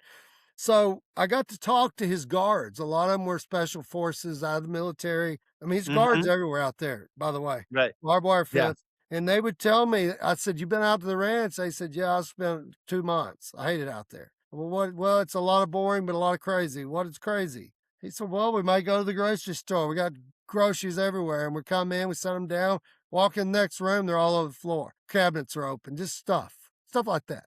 So Bob said it's poltergeist stuff. You remember him talking about that? He said I he heard him followed talk my about that, wife yeah. home, followed me home. And by the way, there was a guy Amy brought to me to Huntsville. I met. Well, he was a PK. He's a psychokinesis guy. And he spent time up at the Monroe Institute. No Yes, way. sir. He sure did. And he had skills. And I'm like, okay. Well, she was You part of experienced another, that? she was with another couple of people that I won't mention the name, because in her text she told me one of them was compromised by, she was told that by Okay. someone in the military she was working with. But the point is, he had pictures and he had video on his camera looking at a screen like you are, a screen, and it was a UFO going over some trees. There was a door. It looked like a freaking this flying over. I said, "What is this?" He said, "This is phenomena." I said, "Where is this?" He said, "This was from the camera of some of the video cameras at Skinwalker." Yeah. Where did you get these? He said, "They paid me to come out and use my skills." This is when Bob owned it, Yeah. to use my skills for a couple, 3 weeks to see what he could discern from this chaos. So now we're in poltergeist world, okay? I'm trying to be with you. I'm saying we're throwing all the I everything know, at but what it. could it be? It doesn't make any sense. It doesn't make any sense because again, you're talking about sober-minded people. You're talking about people, and I mean, you hear the guy, especially the gentleman that since bought it from Bigelow. That Right. guy seems to be an extremely sober-minded guy, Oh yeah, gentleman. absolutely. You know, I mean, and he's like, there are things that are going on that I just don't know, and like, and that is someone that I believe way Yeah. more than someone that is definitively yes or no. Like, "I'll tell you what this is," or "I'll tell you that doesn't exist because we Yep. can't explain it." Like, he's like, "I don't know. It's freaking me out. We're trying to figure it out. We've devoted millions of dollars to figuring it out, and we can't we have no idea." Exactly. Yeah, we're at poltergeists over here, right? That was Bigelow taught. That's his language, not mine. Right. You know, he said that. Now, coming from Yeah. him, that's incredibly unusual because he's all about the science. Right. Okay, he owned it before Brandon, and Right. he it is and he so and he said it really affected his wife. You remember? He said that the way it would interact with her. So it really did sound like the movie, like a poltergeist deal, you know. It's just, so and there was the hitchhiker effect. And now you're thinking, what is that? Follows you home. Travis Taylor told me that a couple years ago at a conference. He said, if you're, this stuff will go home with you. And I said, what are you talking about? This phenomena. I said, what? And I'm thinking, you are 3 PhDs, and we're talking about a phenomena that's going Yeah, home with you, and it's gonna mess with you. It's cut yeah. his car off out there, a brand new car, when he was out there getting his mail What? way out. That's what he told me, and it cranked back up. It happened a couple times, and he said that's the kind of stuff that happens. He said we Oh all my have it happen. god. He said anyone who goes out there, these things affect you when you leave. He said, I wanna ask, I've been wanting to ask this for a while because it keeps on coming up. mm, These phenomenon generally seem to happen around military bases mm, or large experimental bases. In general, right? mm, Like, you wanna go to UFO, if anyone wants to see a UFO really badly, they know where to go. You go to Nevada, you go to Huntsville, you go to certain parts of Florida. There are parts in the country that people that you can reliably go on a I'm sure, a fairly regular basis and come across something that, probably at this point is probably man-made, right? I imagine. I think a But lot of it. yeah, and so what do you think the story is? Do you think this is all weapons? Do you think there was inspiration for weapons and we've been replicating it? That's why, like, do the base come because of the stuff that's there to begin with, or do the things visit the bases because it shows a spike of consciousness and intelligence and humanity that is just unprecedented? What do you think is going on over there? Well, if you and I, let's just say you and I are pure scientists, and we're down in the rabbit holes. By the way, we're not religious people. We like the facts. We don't want anything but science. We want something to be explained to us as science. Period. And so we're open to anything to keep our country at the forefront. We're open to anything, any phenomena that looks wild and crazy, orbs. Mhm. What are they? Are they man made? Are they coming from a lightning storm? How do they sustain themselves? How do they, you know, right now, if you said go in a lab and make me an orb and send it out the front door, I don't think anybody could do it, by the way, Right. that we know of. Now I'm saying I'm saying it's not something the Tesla people and all of them. Nobody's doing that at home. They can make little orbs set in a magnetic field, spin around and all that. But to have them go across the field and kind of keep themselves lit off and go through a wall, even Brian Benny, the pilot of Spaceship One, in one of our flights to Seattle, not Seattle, it was down to South Nevada. He said he flew F-15s, man. This guy was on a carrier landing guy. He's one of the pilots. He said he had an orb come through the cockpit, come in one side, out the other. Didn't seem to affect anything, but nobody's going to talk about it. You'd be grounded. You would be grounded. You wouldn't be flying that machine if you're going to be psychologically evaluated. Everybody knew it. In the Came cockpit? through the cockpit. He said didn't like burn Was anything. it a He physical said it was presence, a or ball, was it a little energy? ball What of was light. He said a little ball of light came through. Okay, so we started talking about this before. Ball of light, it Oh, could be is magnetic, yeah, that's right. and it doesn't have to a ball of light doesn't have to be physical, like, mass. It Well, doesn't have to be something. it's, as you know, not all plasma. You've held your hand on a little plasma ball at a store and you don't feel any heat from that. I mean, Right. there are, so I'm not saying it had tons of energy associated with it, like it's, putting UV light and burning his face, but he said it didn't seem to affect anything. So I can't tell you what frequency or how much power there was, but he didn't see any damage caused by it. But he told me and Rutan that story. And now this is a guy that was going to be flying our spaceship, and he wouldn't be telling us stuff that would probably ground him with us. In other words, if we thought he was crazy, we wouldn't have. He wouldn't have. In other words, I think he was telling the truth. I mean, Right. Meaning he didn't have anything to gain from telling it to you. no, no, it really should have not told us anything because Right. he'd only been working for Burt for probably about a year and a half. Then, but what I'm getting at is, I think, I think we, I think for a long time, I personally think that we've dabbled in a lot of stuff. in order to try to understand it. And I believe we've had our look at what happened when the Russians during the Cold War, they had a remote viewing program. So all of a sudden America had one, quietly had a remote viewing program. Tied in with the Church of Scientology. Even better. Well, and then of course, well that's a good one. That's a good one because it's it was the traditional churches that weren't fond of you doing these remote viewing psychic stuff in the name of for any reason. Why are we paying for that? So then it Right. kind of went quiet, and then it became the Monroe Institution. That's where Hal Puthoff spent some time, good bit of his time, and now it's there was other great spoon benders and all sort of people. I knew a guy who went through that. His grandmother died. He's having dreams, and he got tested, and they went up there for 2 or 3 weeks. He was a massage therapist. He worked on me sometime, but he was telling me, "You work for Bigelow," and then he starts sharing his experience up at the Monroe Institute, who he trained under. And he said, "I said, why would you be up there?" And this guy called himself a Christian healer.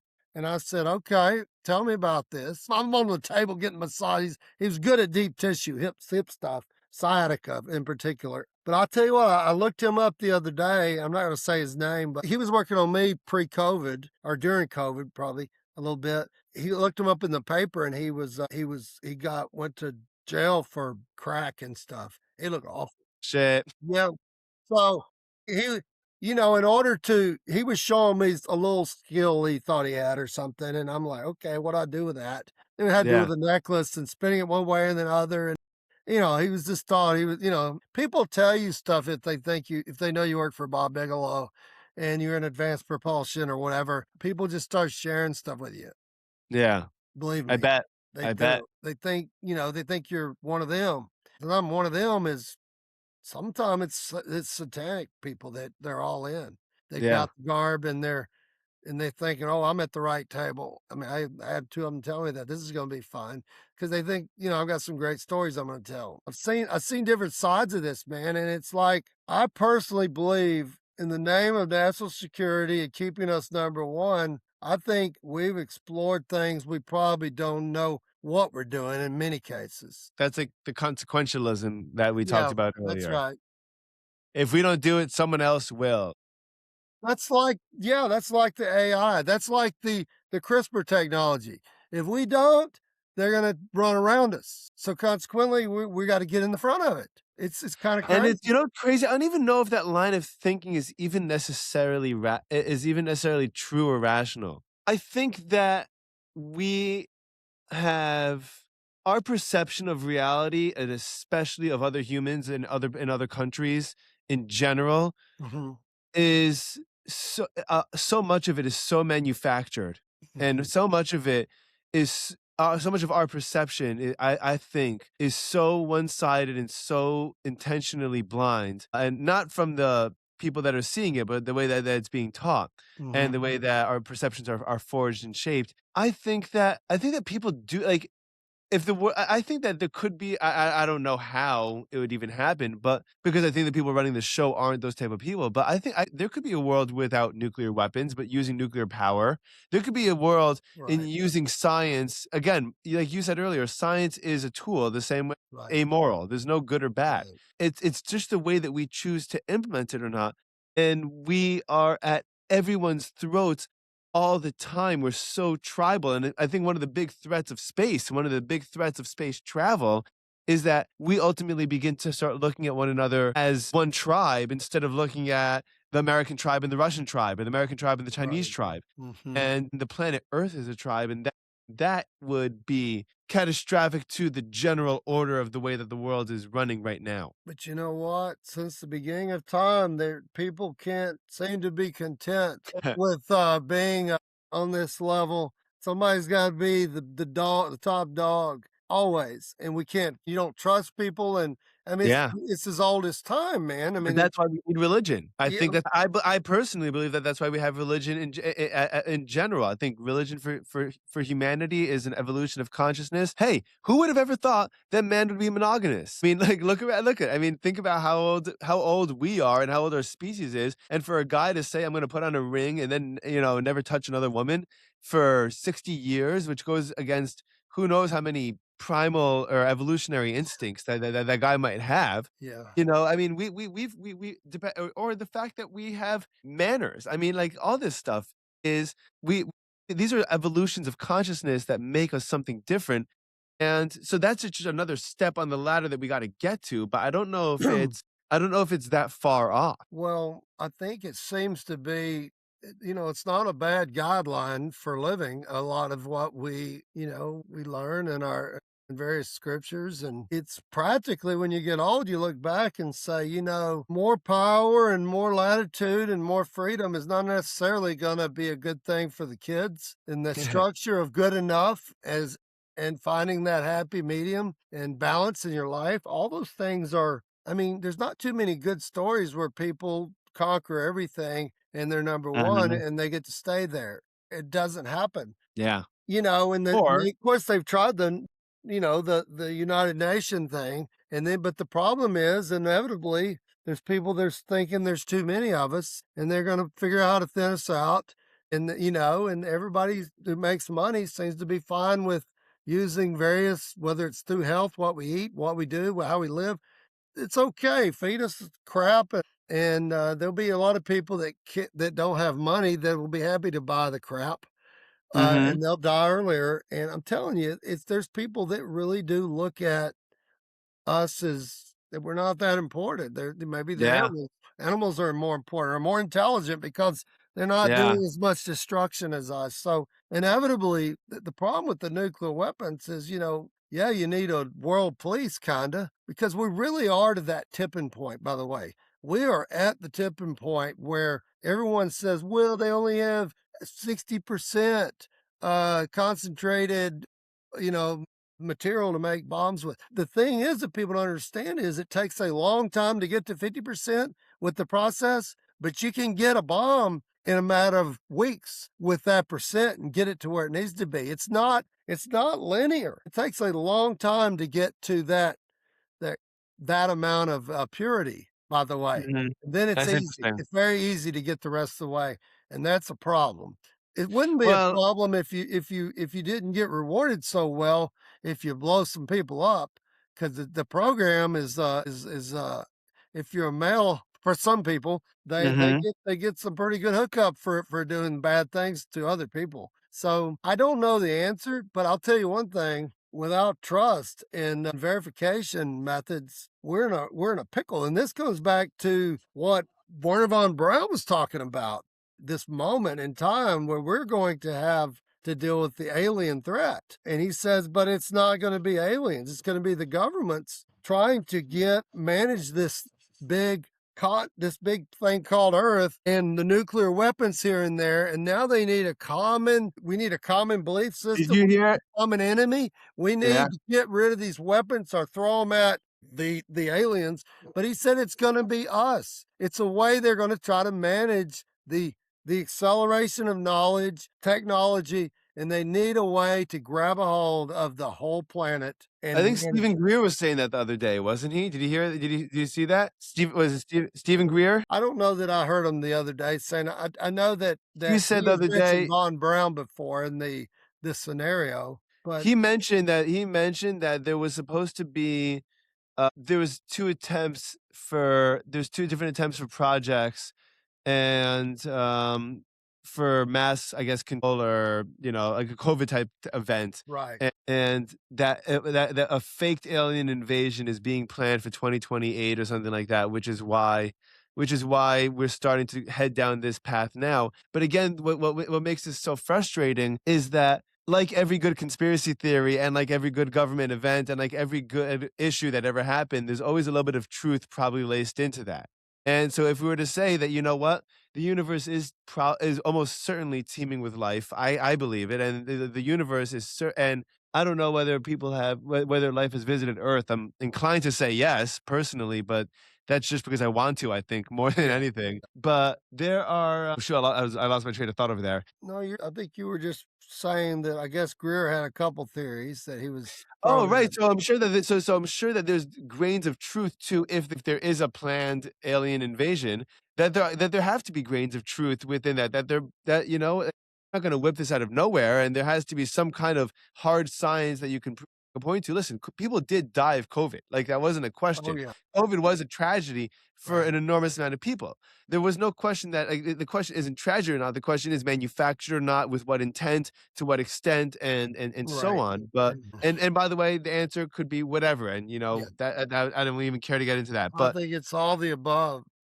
right, A right. little bit of all the And so above. that I think that this is too. I think that this is what it's going to be too. And I've also heard that disclosure could be just a slow rolled process. That it's not one bombshell, but it's a series of conversations that become normalized over time, and movies in Hollywood that start to get endorsed by the public, and then Yeah. all of a sudden Obama's saying something and Trump saying something, and all of a sudden you have people on both sides of the aisle in the age of disclosure and this missing scientists, and Yeah.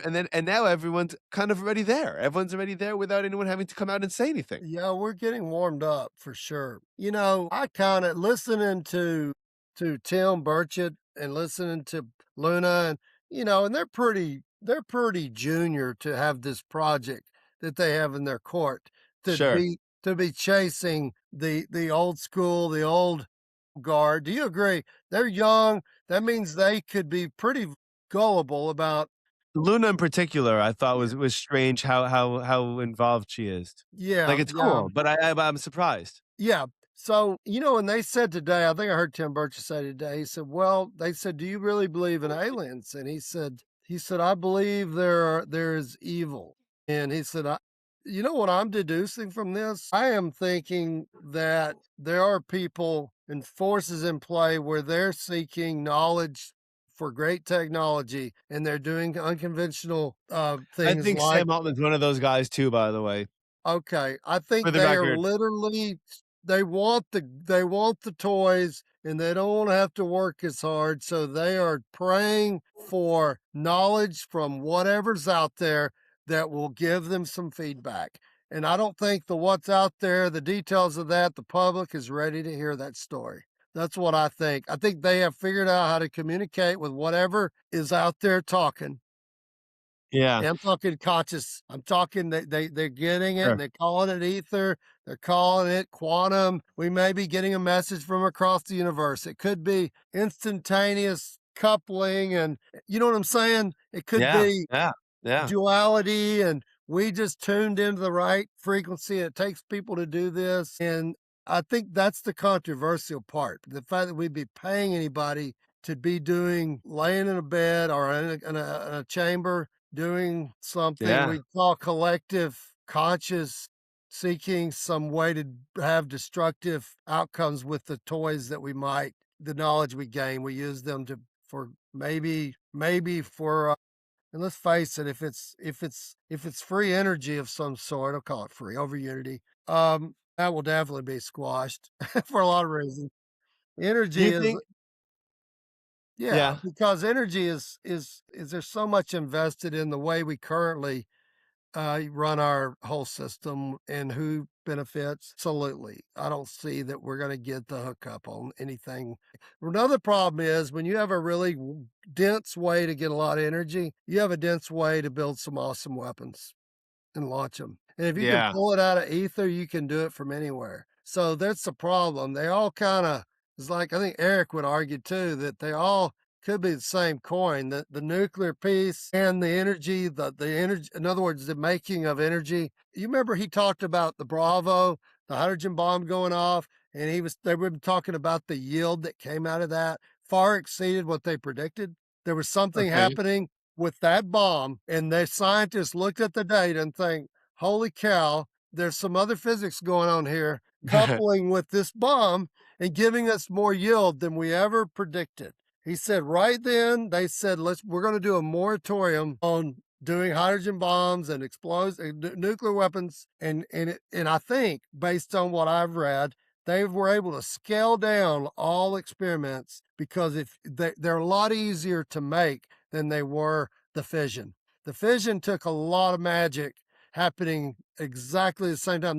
The the hydrogen bombs apparently they're much easier to light off. So that's what I believe. We're doing stuff at small scale because we go unnoticed. Right. but we know with enough of the same material, the same physics, we can build a big one. And I think that's why we don't hear a lot of people popping off stuff that gives you seismic activity, of 9 on the Richter scale here and there. It's rare. I wanted to ask you, unless, and you Yeah. mentioned this earlier, I don't know if you want to talk about it again or not, but Yep. quick defense of the Amy Eskridge video that was going around, because I Yeah. think that, I mean, I would personally like to give it a fair shot. It's up to you whether you want to I elaborate would. on I what do. I'm talking about. Well, We can that leave the was guy's name out of it, that okay. published it if you want, Well, the but people. just in her defense, because people I've seen already a couple of videos online and different podcasts and different, X accounts and stuff that are basically calling her a kook and saying that, she's probably brilliant, but who knows what her mental state was, who knows what her emotional state was, we don't know, with someone like that how, and as someone that knew her and her dad and has worked with her and advised her, I just wanted to get some of your 2 cents on that. Yeah. Who do you think is more dangerous? A scientist who's used to keeping his head down and working, and doing his job and following protocols and respecting the community and the science? Or do you think the daughter of a dad who does that, who's good at spilling the beans and telling the story, and I'm going to share it with the world? Which one of those two people do you think is really more dangerous? Mhm. Collectively, there's a lot of dangers there, but it's highly unusual to have that combo, Yeah. okay? She wasn't stupid. She was definitely a threat to some people, no doubt about that, based on text I have and things that I know. And you gotta remember a lot of my interaction with her was in 18, 19, and then later a little bit with her dad, but she passed away in what, 2022, right? I think it's 2022, last time I saw her was at the UAP conference in Huntsville, the first one they had. Wow. And her dad were there, and Hal Puthoff is really the first one they had at Huntsville, and, that's where Alonzo had finally came out and came to Huntsville, Mhm. and you know, he's an intel I'm connected with all these people on LinkedIn. Knows that a lot of the people that do this stuff, they don't have LinkedIn profiles, man. I They ain't bet not. they don't they don't I need a wouldn't have they one. don't need a job. They don't need Yeah. they're having fun, and I can promise you they ain't gonna talk about it. There's no Yep. good so people that yap all the time generally are a lot of people quote doing research and yapping about it all the time. They're probably not that. They're just looking for hits and followers, and that's what I think. But Amy was different. She represented some incredible people, by the way, talented people that never talk. In fact, one of the scientists, I looked that guy up. I couldn't find nothing on this guy, and Really? he was a nuke guy, and he'd worked apparently. So this guy was working with a neutron generator that he had developed to do science at the hospitals. Okay, Mhm. there's certain types of radiation patients get. They use radiation to kill cancers, but the half-life of what's out there they have to bring in, it could be a day. It's only going to last 24 hours, and then you got to fly more in. Have you ever heard of that? There's No. certain particles that they use, and he was able to create some of these with a emitter that he designed and had glassblower make, and it was incredible. And he was pitching this as a product that he could sell, even though you wouldn't normally get to offer his. When are you going to get to offer a commercial product when all you've ever done is design them wacky weapons? What is going to be your commercial product? So he's found a lane to get in, and which is cool. I was totally blown away. I said, "Who made all that intricate glass and all the?" He said, "One of the best glass blowers in the country makes glass up near Chattanooga, up that way." Yeah, But Tennessee. this guy was, very soft spoken, and I'm just blown away. This is over my head, man. I'm down in his lab, and he was the real deal, man. And that's the kind of people Amy had on different projects. She'd find funding so they could go build a commercial product. But the potential of those people is what's scary. It's not the commercial products. By the way, that particular product could scan the ground and look for certain munitions, and it would kick off a certain emission. So he had a sensor that he had designed that could see things like explosives and stuff. So there were other Mhm. uses to penetrate the ground and scan for IDs and all that kind of stuff, improvised munitions. So there was a lot of good that these people can do. But I'm telling you, she was not full of it. Amy was the real deal. She was in a job doing keeping keeping real opportunity coming through the door and applying it and keeping her dad and others out of a lane maybe that would be get them in trouble, okay? Yeah. Yeah. Do you think that man, And personally, I believe the potential of these geniuses, some of them, that's the scary part, and there was nobody with a horn like Amy, and she was gonna tell the world that we're working on this anti-gravity. Now, by the way, anti-gravity, yeah, who doesn't wanna fly to the moon or whatever? But the point is a lot of these were those small experiments that were demonstrators. They weren't like they had a flying saucer in the backyard that I know of. But the point wow, is right. the fundamentals, and the fact that she was gonna spread all this to the world, that's the problem. Imagine that her working for the folks out at Los Alamos. They're down out there at Area 51, and she's out there at the library talking about the great work, and she brings her father in, and there's taking questions. And think about that for a minute. These guys that have always worked some spook stuff, there are some Yeah. real classified stuff. Do you think how many people you think might want to do her harm? What if you're in those arenas and you've been doing the right thing and You think private or public or both?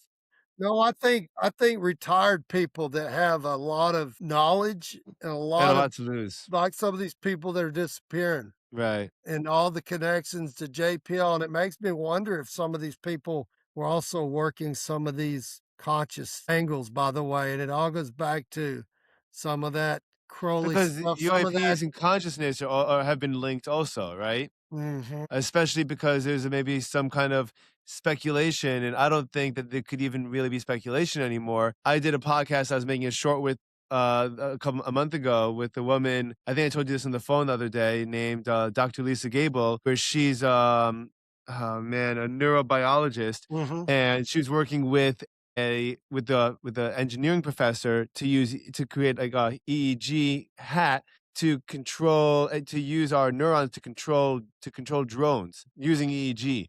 And mm, she's doing this since 2010. They're flying drones around the gym with their minds, with their yeah, brains. And I'm like, this is 2010 in Lafayette University. That's and she was y wonderful, awesome guest. I never heard, I never heard of anything like this and before. your I mean, so DARPA's probably been doing it for another 10 or 20 years. yeah, so there's speculation, especially because the UFOs seem often too small to be manned, really, as far from Yeah, our understanding and what we could guess. Which is also, by the way, completely preposterous because, like, the idea that like there's such thing as like a little intelligence, like, okay, I yeah, mean, like, I don't suppose absolutely, why not? absolutely. Now now keep in mind, if you're Amy's dad, I have not talked to him about his death of Amy. That is just not a subject I Yeah, want to bring up. yeah, But I did know she did have a lot of fibromyalgia stuff. She saw me one day when I met her I had an ice pack in my back and I had a lot of sciatica. She said, "So you suffer too with a lot of," I said, "Yeah, I travel with these ice packs everywhere. It sucks." She goes, "Well, that's the way it goes. People that are really doing real stuff, trying to make a difference, they seem to be plagued with something." yeah, And I didn't subscribe to that necessarily, but she certainly thought it was a burden for those who were making a difference. And I do think that there's a lot of stress and suffering that goes with that mhm, journey she was on for sure. Because sure, she's truly shaking it up, man. Huntsville, Alabama, man. She's what do you what so I personally believe that something what happened to her, especially with her on any medicine with a drink, I think they would be just the perfect storm for people that are made to kill themselves different ways and threaten their families, they just say, "Hey, you're done anyways. If you want to see your whatever live, this is what's going to happen because we're done. You're done." yeah, yeah, And that's yeah, just the way to go down, man. It looks like a suicide, and it is for that. So I am skeptical. I don't believe that nobody who loves their parents and the crazy about them would do that on the family farm. yeah, That's not yeah, that is nothing good. There's a lot of places you can go do that, but that wouldn't be my number 1 spot. That's just me. And I've seen suicide in my own family, it was just a big mess. But that was unfortunately, it was a very unfortunate young kid. but in a girlfriend deal. The point is that he didn't do that at home either. It's Yeah. unfortunate. He went to the cemetery. It's just that's Ah, this is all very dark sorry. and horrible, horrible, horrible. Love Yeah. that kid. I'm just saying, man, I just don't buy it for the very reason of the relationship, how proud she was of her dad. And you don't do that as a parting Yeah. thing for your dad or your mom. So they're very soft-spoken people and they don't like trouble. And I think and in their minds it could be that.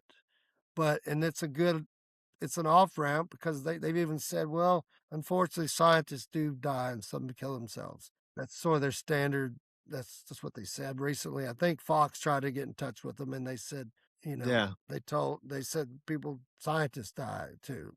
So they don't need any trouble. There was a lot of financially, it was tough to not have Amy out there keeping the business stuff going and the Mhm. meeting milestones and doing the paperwork. It was a lot of turmoil when that happened beyond her being gone. It's just created Yeah. it's a lot more complicated than people understand. And it's the kind of stuff that, can lead to bankruptcies and stuff. And when you're in your retirement years, you don't want to deal with all that.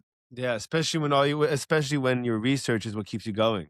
I Yes, mean, sir. That's it. retirement's a death sentence Mhm. as far as Yeah. anyone's concerned, So, you know? yeah, but I've never in anything, even some of her texts to me, and there's a bunch. She said, will never. That's not. I'm not suicidal. She said that to if it's true. This Reddick stuff that came out from Sam Reed, I think it was that Okay. it was just a couple days ago. It said those were texts that it went on Reddit.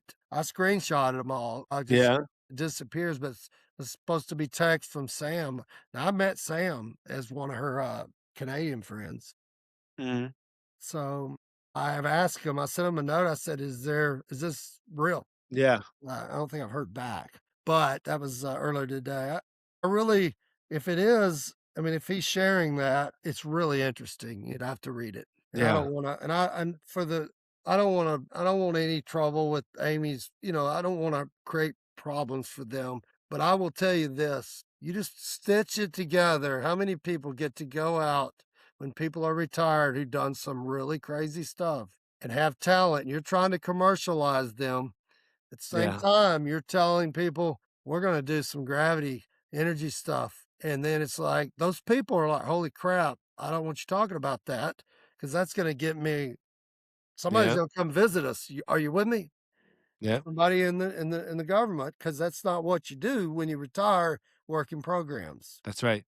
I mean, That's right. if you were running your mouth on base and they'd probably take care of you if they had to. They have the right to protect the interests of national security, and that's the way it is. That's what we There have. was a statute, I forgot what it was, from the 1950s, I think, that the government basically said they could just classify anything in the name of national security. They could privatize and classify anything in the name of national Mhm. security. Yep. So, you're working on something fun, very cool, very nice, get a visit next door, knock, knock. "Hey, who is it? Yeah, and it You might everything you've be been working on, it's classified, you can never talk about it again. yeah, Have a nice life." if you really wanna work in this area, we'll find you some work to do, but you need to sign something because you're getting too close to some things we're working on. Yeah. And it's a Yeah. fact. I mean, what else you gonna do, man? You're either top dog with the good toys to protect our interests, and I think there's a lot of cool toys that we can only imagine. I know, and you know what? That's and that so your side and go looping back full circle before we call it a night, is when this goes into your sci-fi and when your reality is already so crazy, Hmm. then, who knows what the heck is going on out there, for real. Well, But I there's do you something. do you maintain hope? Are you hopeful? Well, I am. I mean, I think we're probably in the right country to Yeah. be the last to fall. I'm hopeful that we need our advanced propulsion so we can go to our own planet and do our own thing. I think that would be really good. I think people would be still collaborating and trying to take resources from this planet because it's so good. Yeah. So I think we'd be dealing with crazies, even that just come in or steal our water and to take whatever. Do you agree with that? I'm saying if you can get off this planet and have some pretty cool tech to do that, you probably got we've got a I now It understand wouldn't be they did 5 the minutes photo. before we annexed other planets. It would take us it would take us by the time you could sign your corporate, that deal that guarantees your shareholders X amount of returns from owning planet XYZ, That's yeah, and that's it's how long it would take.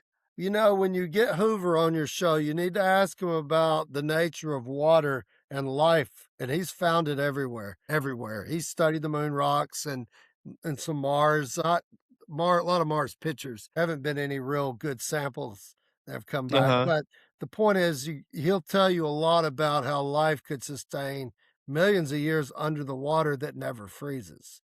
Wow. The deep water and why the physics of that is such. Could be something that it's crazy. Ice worms that come alive from sunshine and Whoa. they start basically sweating like glycol and it melts the ice local and then they freeze up adjacent microbes and stuff for it to eat. So these worms are like a piece of tubing and he was showing these What? absolutely, ice worms found deep in the Arctic, way under the ground. They pull cores, crazy. They come up and it's pretty cool, man. But he's got all these. He's got some great presentations he's done on. So as far as life goes, yeah, I am. I think the dam is about to break in a lot of areas, and we are at a critical mass for technology where it's going to be too easy for people to easily do destructive things. And I think somebody's going to have to hit the brakes and, shy of destroying, regions completely. We've got to have some policies and I mean, I'm not saying, the United Nations kind of got out of hand and Yeah. you could see now that the agendas were not the people's agendas. They were some utopian for a small group of people that what they thought who are the ones that are going to be here for the long term, who are the takers. So you know that. I mean, it was going that way. So there needs to be, it seems like a United Nations to control weapons and all that, but they need to be